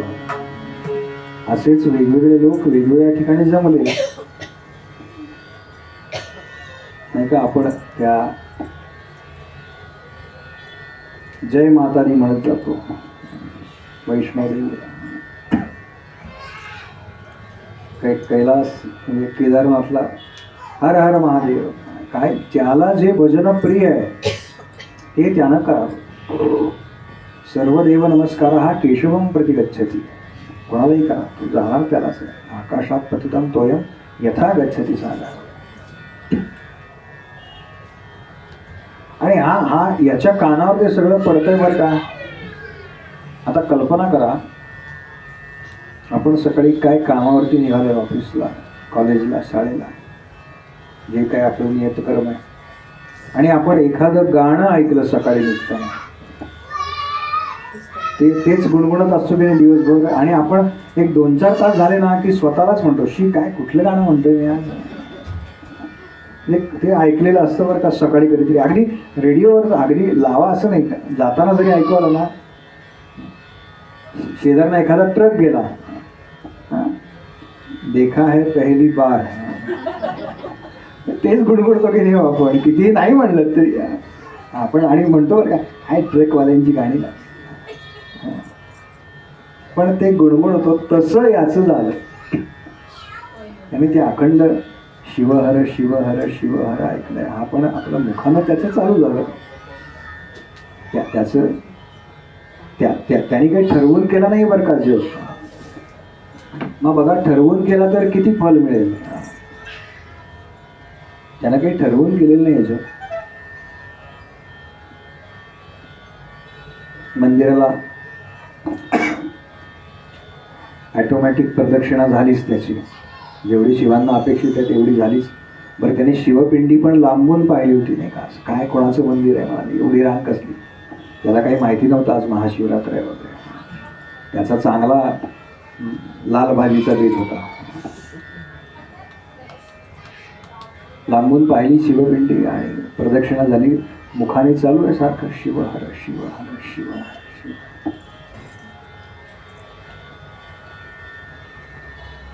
पहाटे कधीतरी घरातनं निघालाय बरं का, पाणी पण प्यायलेलं नाही. काय उठलं तोंड धुतलं, पाणी प्यायला असेल तेवढंच. हे सगळं होईपर्यंत निम्मा दिवस झाला होता. 12:30-1 वाजून गेले. पोटात काही नाही. म्हणाला आता जंगलात जाऊ, अरण्यामध्ये एखादं श्वापद मारून लगेच घरी जाऊ आणि मस्त भाजी करून खाऊ.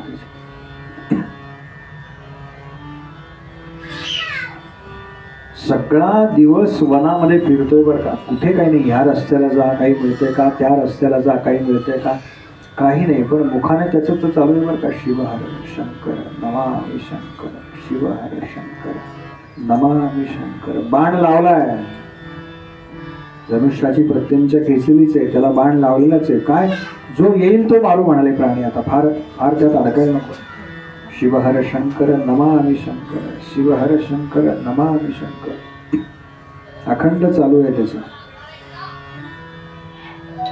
असं म्हणाले की थट्टेनं घेतलं बरं का त्याला हे नाम. काय म्हणाले, बावळट लोक आहेत सारखे शिव शिव शिव शिव शंकर हर हर हर हर महादेव करताय. काय बाव, असं कधी असतं का? दगडाची पूजा कधी होते का? दगडाची पूजा होते. आणि हा वनामध्ये आत आत आत आत आत आत गेला. काही मिळालं नाही हो. दिवस मावळायला लागला आता. पण गंमत अशी ना, क्षुधा दुःखम दिने दिने. कोणतं दुःख किती काळ आहे याच्याकरता श्लोक आहे बरं का. षण्मास मातृ दुःखम च पितृदुःखम दिनत्रयम, भार्या दुःखम पुनर्भार्या, क्षुधा दुःखम दिने दिने. एक दुःख रोज आहे. बरं तुम्हाला आम्हाला नाही, संन्यासाला सुद्धा येते. याचं काय? पोळ्या आल्या नाहीत म्हणून फोन करतात बघा.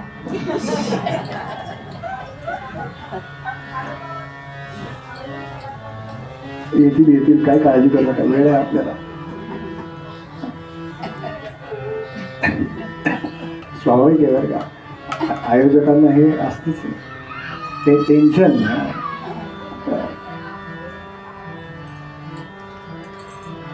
माणूस टेन्शन असलं की दुःखी होतो आणि पेन्शन असले की पण दुःखीच होतो बरं का. खरं तर उपभोगण्याकरता आहे बरं का. तुम्ही जी काही सेवा केलीत ना एवढे वर्ष, काय 30 वर्ष 40 वर्ष 45 वर्ष, त्या सेवेचं तुमच्याकडनंच साठवलेलं असतं बरं का. त्याचा मोबदला म्हणून आहे. पण त्यावेळेला टेन्शन वेळ. आता सगळं चांगलं आहे, पेन्शन आहे भरपूर, पण आलं ना आयुष्यात की लक्षात ठेवा,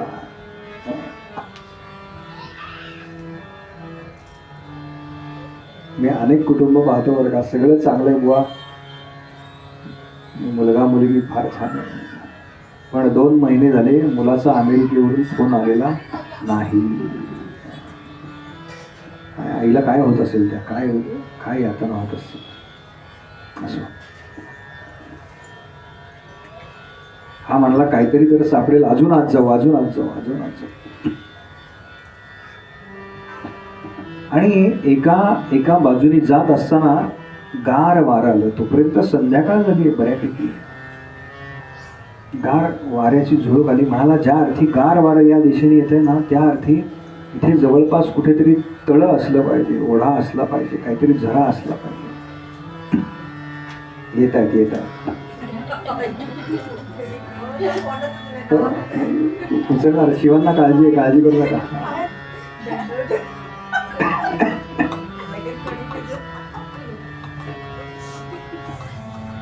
म्हणाला मग त्या दिशेने तो जायला लागला बरं का. अंधार झालाय, रात्र काय, चतुर्दशी आहे, किती उजेड असणार आहे बघा. तशात त्याला दिसलं बरं का, एक तळं दिसतंय. ते तळं पाहिलं आणि म्हणाला आता एका वृक्षावरती जाऊन बसूया.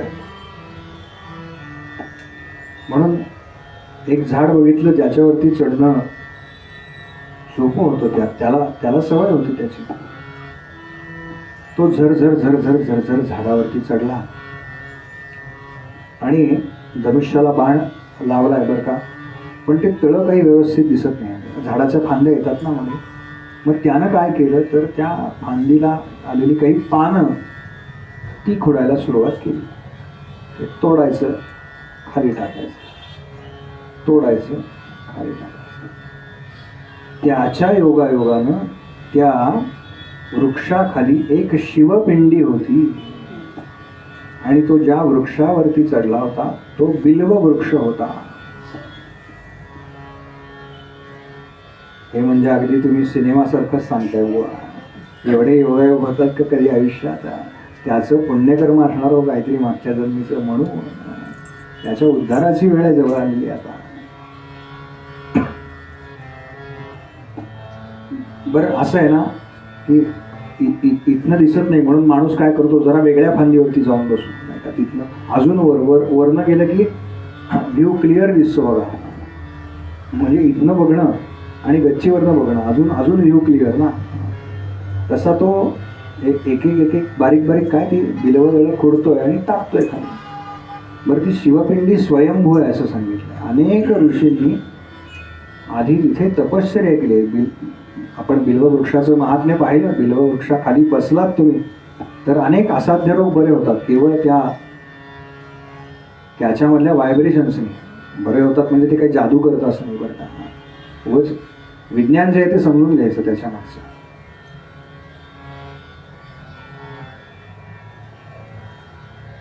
असं करता करता रात्रीचा एक प्रहर उलटून गेला. ते चालूच आहे त्याचं. एक बिल्वदळ खोडतोय टाकतोय, शिवहर शंकर शिवहर शंकर. ते त्याच्या आतमध्ये चाललंय बरं का, मुखाने नाही म्हणत आहे. त्याच्या डोक्यात सकाळपासून तेच गाणं चाललंय, जे ऐकलंय ना तेच चाललंय. आणि त्याला पाण्याचा आवाज आला बरं का. कोणीतरी त्या पाणवठ्यावरती पाणी प्यायला आलंय याचा आवाज आला. हे सगळे जे प्राणी असतात ना ते पाणी जेव्हा चाटतात त्या तलावातलं तेव्हा एक विशिष्ट आवाज येतो बघा.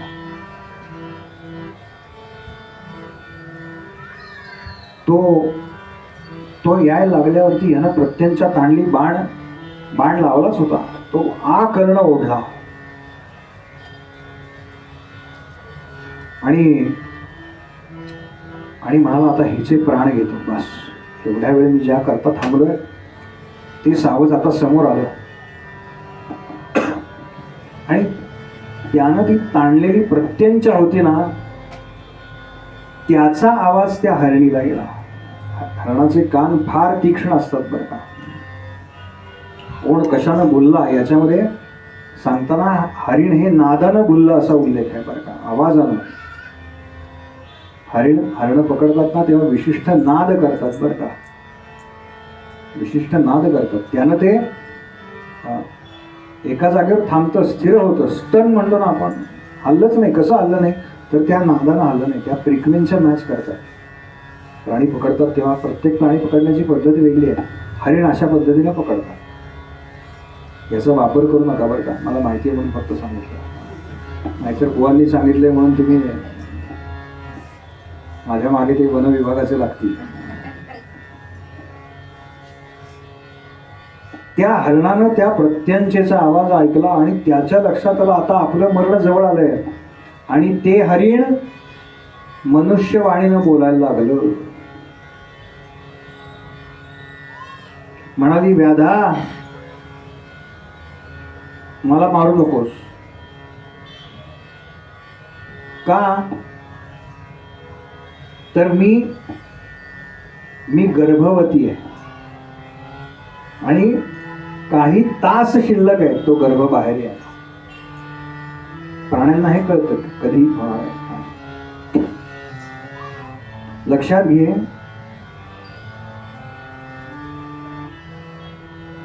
एक रथभर लहान जीव मारलेस म्हणजे काय छोटा ससा मारला, इतर कबूतर मारली, हे एक रथभर आत्ताच्या भाषेत एक टेम्पो पकडा. ते मारल्यानंतर जे पाप लागतं ना ते एक बोकड मारला, एक अजाच्या वधा एवढं आहे. असे रथभर बोकड जर मारले तर याचं पाप एक बैल मारल्या एवढं आहे. असे रथभर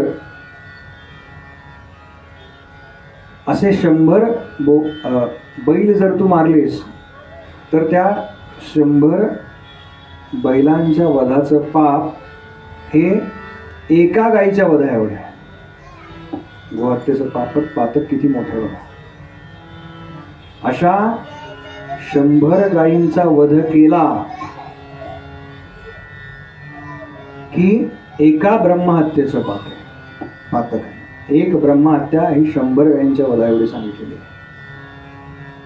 अशा 100 द्विजांचा वध केला की एका स्त्रीच्या वधाचं पातक लागतं. किती मोठं आहे बघा स्त्री वधाचं पातक. अशा 100 स्त्रियांचा वध केला तर ते एका गर्भिणीच्या पातका एवढं आहे. 100 स्त्रियांचा वधांचं पातक काय तर एक गर्भवती स्त्री मारली एवढं मोठं तुला पातक लागेल. मी तुला वचन देते, काही काळजी करू नकोस. मी घरी जाते, माझ्या प्रसूत होते, पाडसाला जन्म देते, काय त्याला स्तन्य पाजते, जे काही त्याच्या करता गरजेचं आहे ते सगळं करते. आणि आली जंगलामध्ये ती हरिणी आली.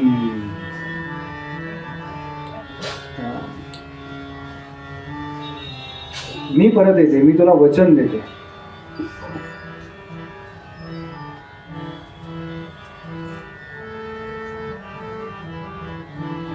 हा म्हणाला आत्तापर्यंत मी ज्या प्राण्यांचा वध केलाय त्यातलं कोणीही मनुष्यवाणीनं बोललेलं नाही. ही ज्या अर्थी हरिणी मनुष्यवाणीनं बोलते त्या अर्थी ही कोणीतरी दिव्य असली पाहिजे.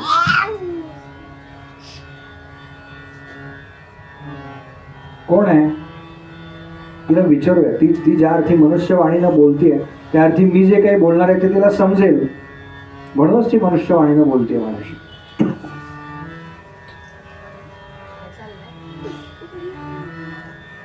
आणि म्हणाला ही बोलतीये ना ते फार वेगळं आहे बरं का. आत्तापर्यंत मी हे कधी हे असं पातक वगैरे लागतं माहिती नव्हतं मला. आत्तापर्यंत मला फक्त पोट भरणं एवढंच माहिती होतं, उदर भरणं एवढंच माहिती होतं. हे काय पातक बितक वेगळंच आहे प्रकार.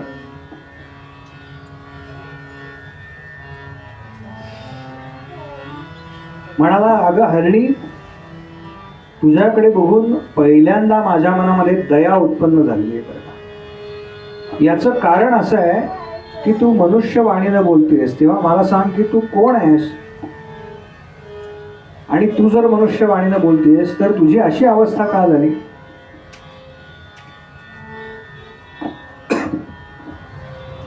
तेव्हा ती सांगते की मी पूर्वजन्मीची रंभा नावाची अप्सरा. बघा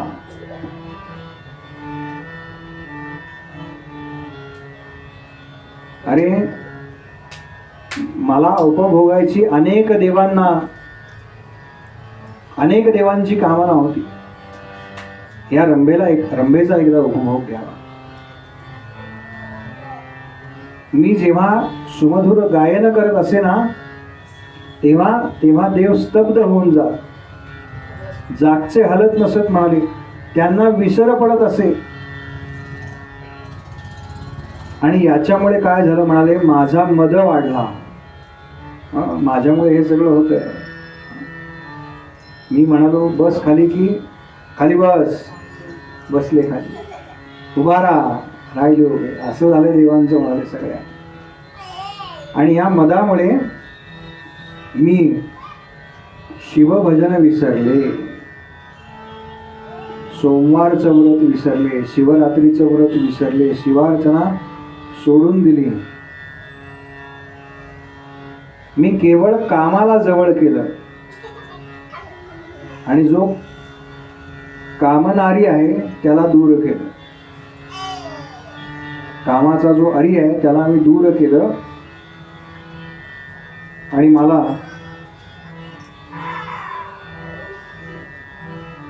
मला एकदा शाप मिळाला. की तू असं सुंदर सुंदर गायन करून हे जे देवांना बोलवतेस ना, तुला सुद्धा मर्त्य लोकावरती असं नादाला बोलणारं कोण आहे तर ते हरिण आहे. त्या मृग योनीमध्ये तुला जन्म घ्यावा लागेल. यथाकाळ तुझा शाप भोगून झाला की तू पुन्हा पुन्हा स्वर्ग लोकाला येशील.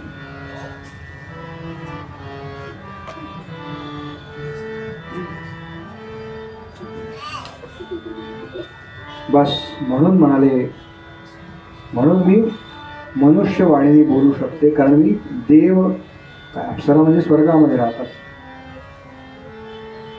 तशी आहे. मी तुला वचन देते की मी मी मी काही वचन मोडणार नाही. माझं जे काही अपत्य होईल त्याला स्तन्य पाचते आणि तुझ्याकडे परत येते. हा म्हणाला ठीक आहे, समजा ही गेली तर दुसरं कोणीतरी येईल, नाहीतर हिनं वचन दिलंय तर हरकत नाही. ती गेली, हा पुन्हा झाडावरती चढला. आता वेळ जात नाही म्हणल्यावर आपण नाही का काहीतरी सतरंजीचा दोरा घेतो बघा, पुन्हा असं चालू असतं काहीतरी. मातीत लहान मुलं बघा मातीत खेळतात, काय ते चौकोन काढतील, त्रिकोण काढतील, दगड उचलतील, शेजारच्याला मारतील. ते कशा करता? त्यांना मन कुठेतरी रमवायचं असतं. यानं तेच केलं. मन रमवण्याकरता काय केलं, त्या झाडाची पानं खुडायची, पुन्हा टाकायची. शिव हर शंकर चालूच आहे बरं का त्याचं. मुखानं अखंड तेच चालू आहे.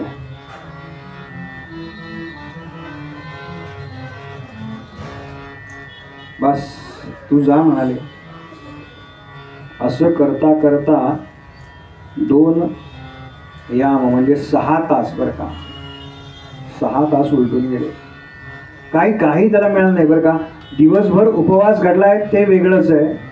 पाणी पण यानं प्यायलेलं नाही. सकाळी कधीतरी एकदा प्यायलंय. कडक असतात ना करणारे 16 सोमवार बघा, काही पाणी नाही, पीठ काही नाही, काय खडी साखर किंवा काय, फक्त पाण्यावरती करतो मला अनेक जण सांगतात. फक्त खडी साखर खाऊन काय, अजून दूध पिऊन असे करणारे असतात ना. याला तर तेही नाही बरं का. पाणी सकाळी कधीतरी प्यायला आहे, त्याच्यानंतर दिवसभर पायानं जे चाललंय ना, शंभो तव आराधनम आपण पाहिलं मानस पूजेमध्ये. मी हाताने जे काही करतोय, पायाने जे काही करतोय, शंभो तव आराधनम. 2 प्रहर झाले आणि दुसऱ्या शिवजी खुश झाले. म्हणाले काय चांगला आहे हा, न खाता पिता माझी आराधना करतोय. आणि 2 प्रहर सलग, 1 प्रहर केली पूजा ठीक आहे, 2 प्रहर सलग माझ्यावरती बिल्वदळ टाकतोय. मी सांगितलं आपल्याला, बिल्वदळ खुडलं तरी सुद्धा काय पुण्य. आपण बिल्व महात्म्य पाहिलं. दुसऱ्या प्रहराची पूजा पूर्ण झाली आणि अखंड म्हणाले हा शिवस्मरण करतोय, अजून काय पाहिजे. तोच दुसरी हरणी आली. ह्यानं पुन्हा बाण जोडला. म्हणाला हिला मारूयात आता. पहिली गेली, हिला घेऊन घरी जाऊ. त्याला काय, तिनं पण ते ऐकलं बरं का. म्हणाली व्याधा मला मारू नकोस. ही पण बोलते मनुष्यवाणी का तुला का. तो म्हणाला, त्याला कळलं ही कोणीतरी अप्सरा असणार. एकदा कळलं की कळलं त्याला, हुशार आहे तेवढा तो. तुला का मारू नको. म्हणाले मी आत्ता कामपीडित आहे, मला माझ्या पतीबरोबर संयोग करायचा आहे. कामपीडित आहे. कामपीडिताला मारू नये असं शास्त्र सांगतं. अरे बापरे. कोणाला मारायचं बरं का, आणि कोणाला मारायचं नाही तर त्याचं शास्त्र आहे, त्याच्यात हे आलंय बरं का.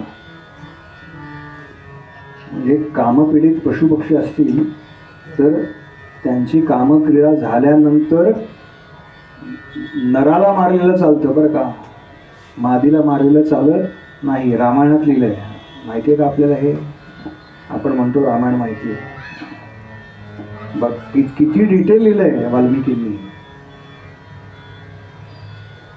त्यांनी जो शाप दिला ना त्या निषादाला, तो त्या छंदात दिला. तर त्यांनी काय पाहिलंय, ते क्रौंच नावाचे पक्षी कामक्रीडा करताना पाहिले, त्यातल्या नराला त्यानं मारले त्या व्याधानं, त्याला शाप दिला. ती म्हणाली मी रतिसुख उपभोगते आणि परत येते, मी तुला वचन देते. हा म्हणाला काय चाललंय हे आळवणीचं या, काही कळत नाही. पहिली आली ती म्हणाली मी आत्ता गर्भिणी आहे, दुसरी आली मी रतिसुख उपभोगायचं आहे मला. ठीक आहे बाई जा.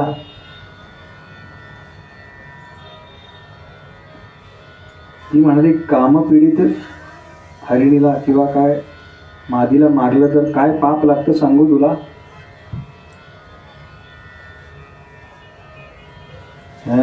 गुरुसी निंदती जे करती मद्यपाना, गुरुसी निंदती जे. हा दिंडी नावाचा प्रकार आहे बरं का.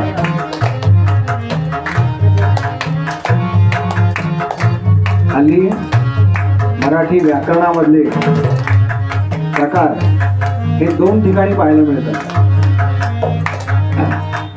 एक कीर्तन प्रवचनात आणि 2 MPSC UPSC परीक्षेत. तुम्ही काय करता नाही ना MPSC UPSC. MPSCच्या परीक्षेत असे प्रश्न असतात ज्यांचं मराठी स्पेशल असतं त्यांच्या करता. अभिजात मराठीचा दर्जा मिळाला तरी मराठी स्पेशल किती घेतात काय अवघडच आहे बरं का. गुरुनिंदेचं जे पातक आहे ते लागतं. ही हरिणी सांगते बघा नीट ऐका, आपल्याला माहिती पाहिजे. गुरुसी निंदती जे करीती मद्यपाना, महापुरुषा ठेविती दोषनाना.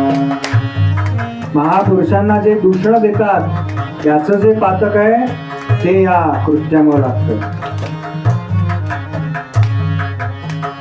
ब्रह्मवृंदांचा करते मानभंग, ब्रह्मवृंदांचा करते मानभंग, भरते दुर्जन ते नीच जाती भंग.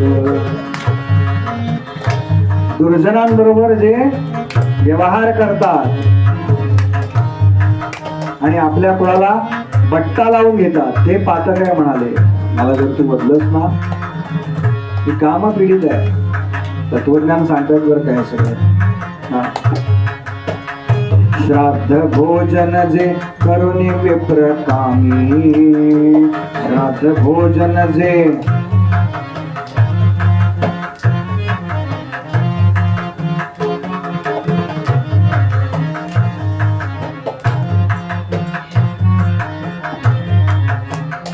श्राद्ध भोजन जे करुणी विप्रकामी, रती जासा संगे होत दारगामी, रती जासा संगे होत दारगामी. परस्त्री बरोबर रतिसुखाची जे अभिलाषा करतात त्याचं जे पातक आहे ते पातक लागेल. कामपीडित हरिणीला मारले असतं. तया दुर्गती जे होय देवधानी, तया दुर्गती जे होय देवधानी, मला होवो जरी ना ये मी परतुनी. हे सगळं पातक मला लागेल. म्हणजे तू मला मारलंस तर तुला हे लागणार होतं, पण मी जर परत आले नाही तर हे सगळी पातक मी माथ्यावरती घेते. म्हणून मी तुला वचन देते मी येईन परत, काही काळजी करू नको.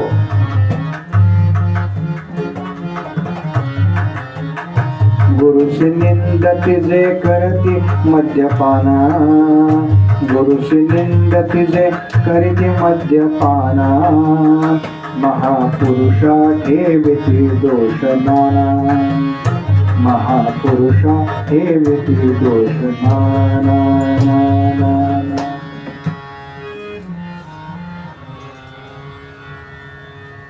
ठीक आहे म्हणलं, जा तू. तिनं पाणी प्यायली आणि गेली.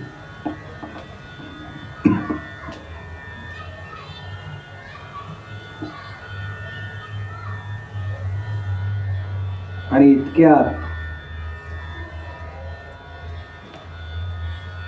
एक मृगराज आला. आतापर्यंत हरिणी आल्या होत्या, आता हरिण आले. म्हणाला याला मारायला काय अडचण नाही. त्या दोघी काय अबला होत्या, ती प्रसूत होणार होती, ही कामपीडित होती, याला काही मारायला हरकत नाही. म्हणून त्यानं पुन्हा ती प्रत्यंचा ताणली.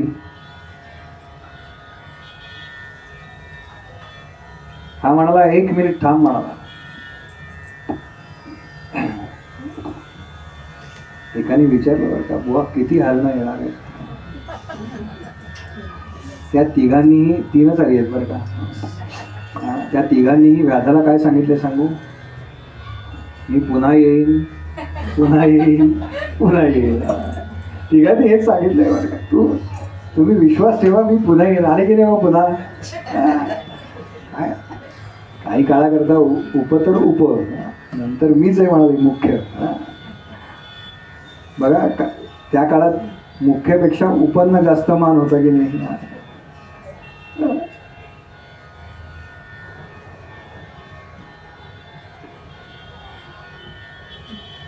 का मान आहे बरं का? तो ज्ञानाचा सन्मान आहे बरं का. ज्ञानाचा सन्मान आहे, लक्षात ठेवा. तो कधी तुम्हाला काय बोलू नाही, इथला विषय नाही, पण काय कोट्यातनं प्रवेश मिळावा म्हणून प्रयत्न करणार नाही बरं का. तो 95चे 98% कसे होतील याच्याकरता प्रयत्न करा.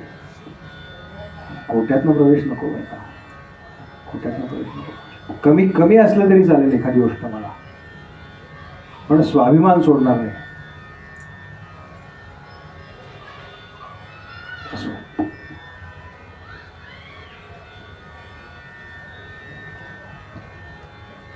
तो म्हणाला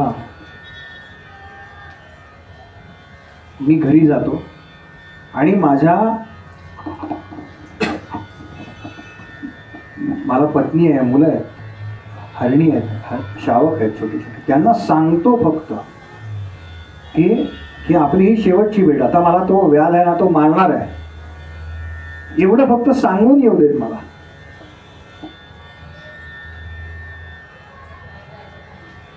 मग तो माझा खुशाल वध कर. मी तुला वचन देतो, मी परत येईन, तू काही काळजी करू नकोस. हा म्हणाला हा पण मनुष्यवाणीनं बोलतोय, हा पण कोणीतरी असा स्वर्गातला कोणीतरी देव वगैरे असणार. ठीक आहे म्हणाले, सांगूया की ये. हे होता होता होता होता पहाट व्हायला आली. हा काय करतोय, रात्रभर ते बिलवदळ आपली एक एक करतोय, खालती पिंडीवरती टाकतोय. शिव हर शंकर नमामि शंकर म्हणा.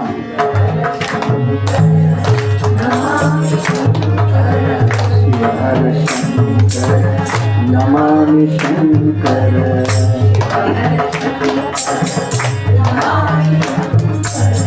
शिव शंकर शिव सांब हरे.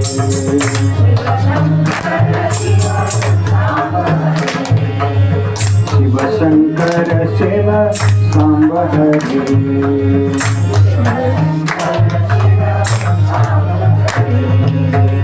जय गिरिजापते नमामि शंकर.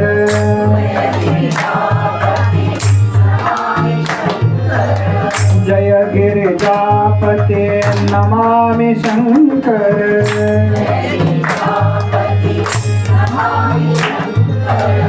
जय जय प्रेमाकर हरे.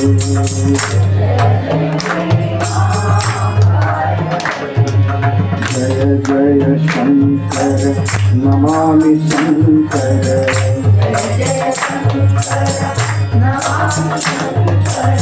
जय जय शंकर नमामि शंकर.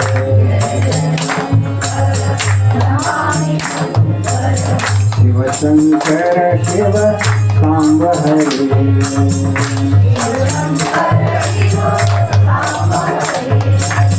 जय शंकर शिव सांब हरे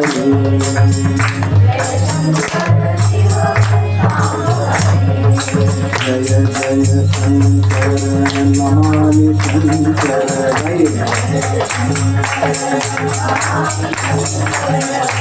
जय शंकर नमामि शंकर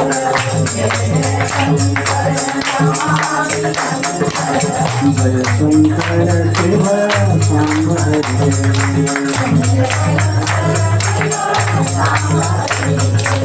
जय शंकर शिव सांब हरे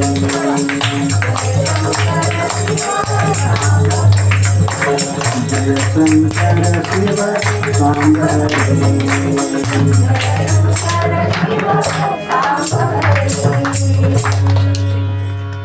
झालं.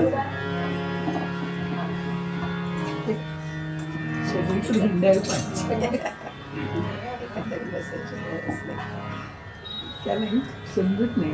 काय त्या हरिणीचे आणि हरणाचे जे काही धर्म होते, जी कारणं त्यांनी सांगितली होती त्या व्याधाला न मारण्याची, ती सगळी यथाकाल पूर्ण केली. पहिली हरणी प्रसूत झाली, दुसरीनं काय आपल्या पतीसोबत कामक्रीडा पूर्ण केली, आणि तिसरा जो हरिण होता तो घरी गेला आणि त्यानं सांगितलं आपल्या बायकांना की आपली ही शेवटची भेट बरं का, आपली ही शेवटची भेट. मी असं त्या व्याधाला वचन दिलेलं आहे, मी आता चाललो. बरे पृथ्वीवर काय चाललंय याचं शिवजींना काही नाही बरं का. त्यांना बरं वाटलं, काय हा जबरदस्त माझा भक्त आहे व्याध.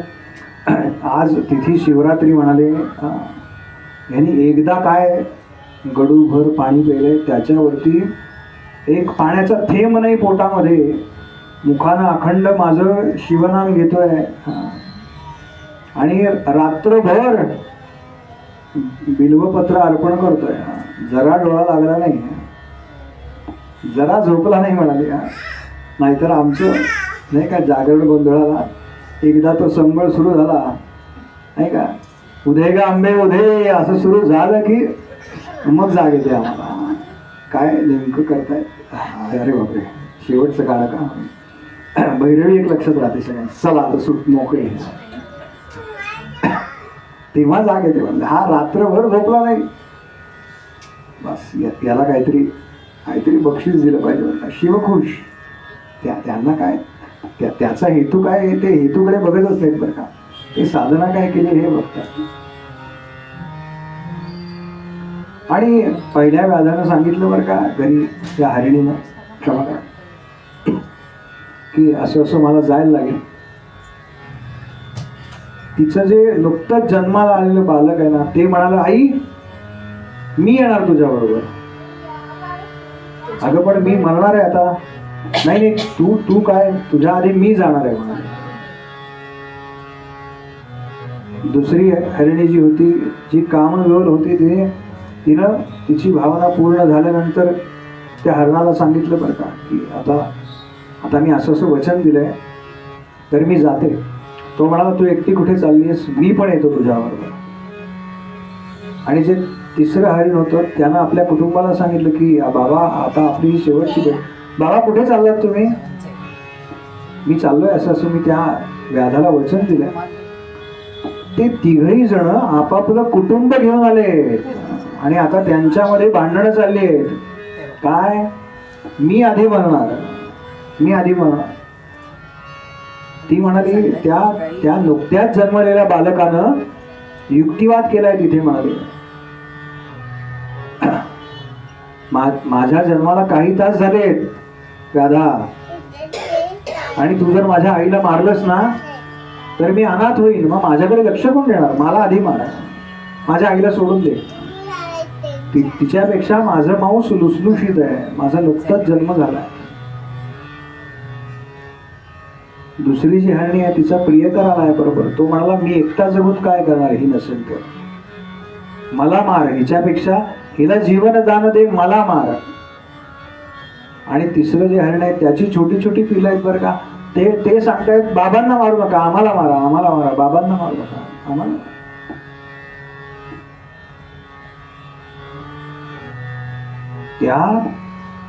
त्या व्याधाला कळेच ना की अरे हे दुसऱ्या करता, प्राण देण्याकरता किती तत्पर आहेत. हा, कुटुंबामध्ये आपण कसं असलं पाहिजे याचं उदाहरण आहे बरं काय. कुटुंबामध्ये आपण कसं असलं पाहिजे याचं उदाहरण. किती तत्परत आहे दुसऱ्या करता प्राण द्यायला. कशामुळे हे आहोत असावं. तो म्हणाला हे सगळे सज्जन असावेत बरं का. हे सज्जनांचं लक्षण आहे. त्याच्या डोक्यात प्रकाश पडला. हे असं असणं हे केवळ आणि केवळ सज्जनांचं लक्षण आहे.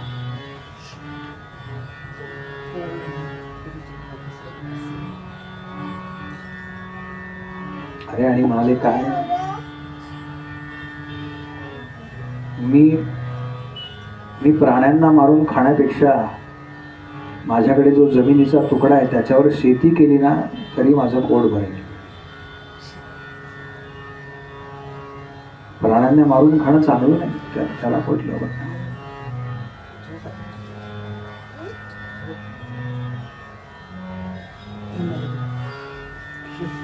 खाली उतरला झाडावर. तोपर्यंत ती शिवपिंडी सगळी बिल्वदळांनी भरलेली होती बघा, ती दिसत सुद्धा नव्हती. हा खाली उतरला, म्हणाला क्षमा करा, मी आतापर्यंत जे काही केलं ना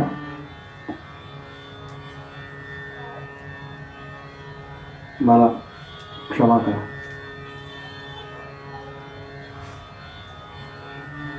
यानं हात जोडले बरं का, पहिल्यांदा कोणासमोर तरी.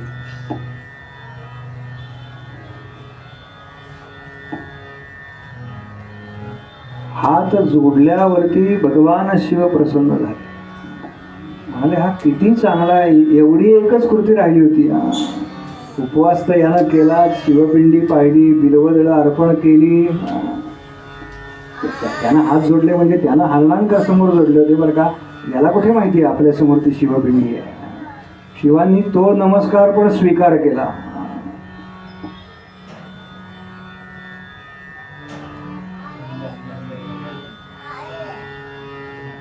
आणि शिवलोकामध्ये त्या हरणांना शिवलोकामध्ये नेला असा उल्लेख. या व्याधाचं काय झालं, हा याचं काय झालं, कोण आहे हा. म्हणाले व्याधा मी तुझ्यावरती फार प्रसन्न आहे बरं का, फार प्रसन्न आहे.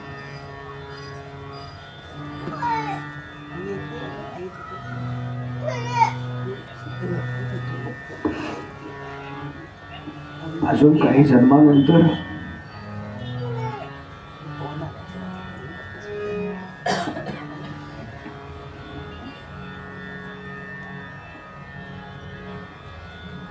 काही जन्मानंतर तू व्याधांचा राजा होशील बरं.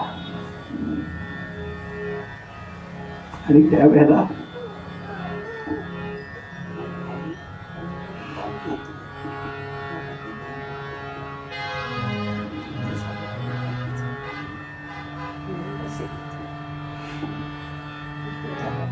माझे जे आराध्य आहेत ना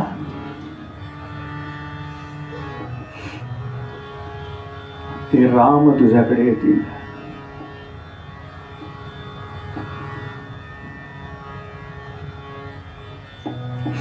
आणि माझ्या या सेवेचा परिपाक म्हणून तुला ते गाढ आलिंगन देतील बरं का.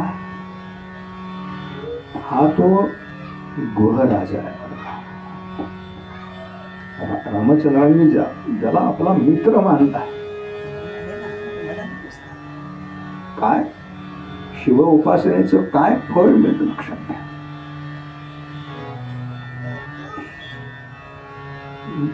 माझे आराध्य गाढ आलिंगन देतील बरं का.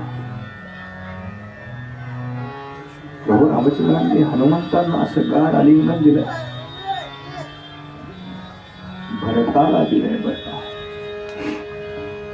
लक्ष्मणाला दिलंय आणि ह्या राजाला दिलंय गाढ. मित्र तो म्हटला माझं राज्य घेऊन टाका. रामचंद्र म्हणतात नाही रे, मी वनवासाकरता चाललोय ना, मला कुणाच्या राज्यात प्रवेश करता येणार नाही.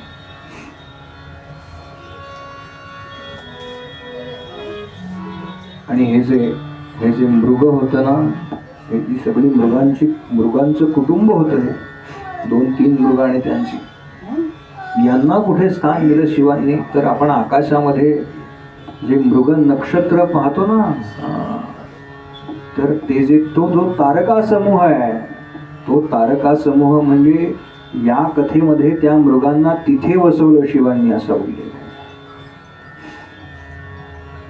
असे शिव आपल्यावरती भरभरून प्रेम करणारे आहेत, अत्यंत उदार आहेत, आणि ज्यांचं मन इतकं विशाल आहे, इतकं विशाल आहे, इतकं विशाल आहे की ह्या विशाल मनामध्ये आपल्या साधनेनं आपल्याला जागा मिळाली, एवढी प्रार्थना आपण या शिवपुराण सप्ताहाच्या निमित्ताने करू.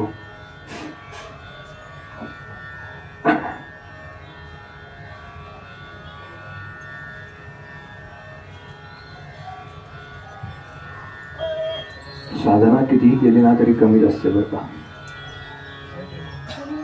फक्त जेव्हा आपली ती वाढत जाते तेव्हा मात्र एक गोष्ट त्याच्याबरोबर येते, तो म्हणजे साधनेचा अहंकार येतो.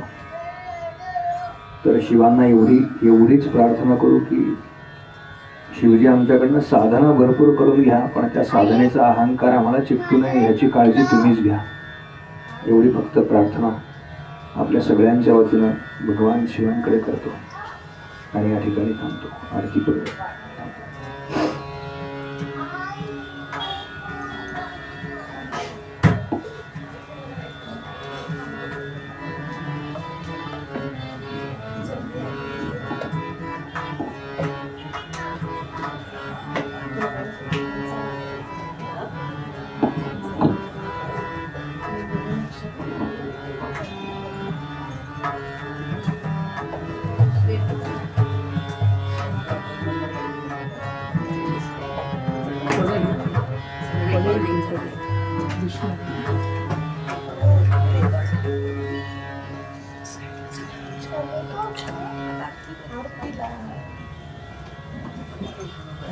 नाही मला पसंत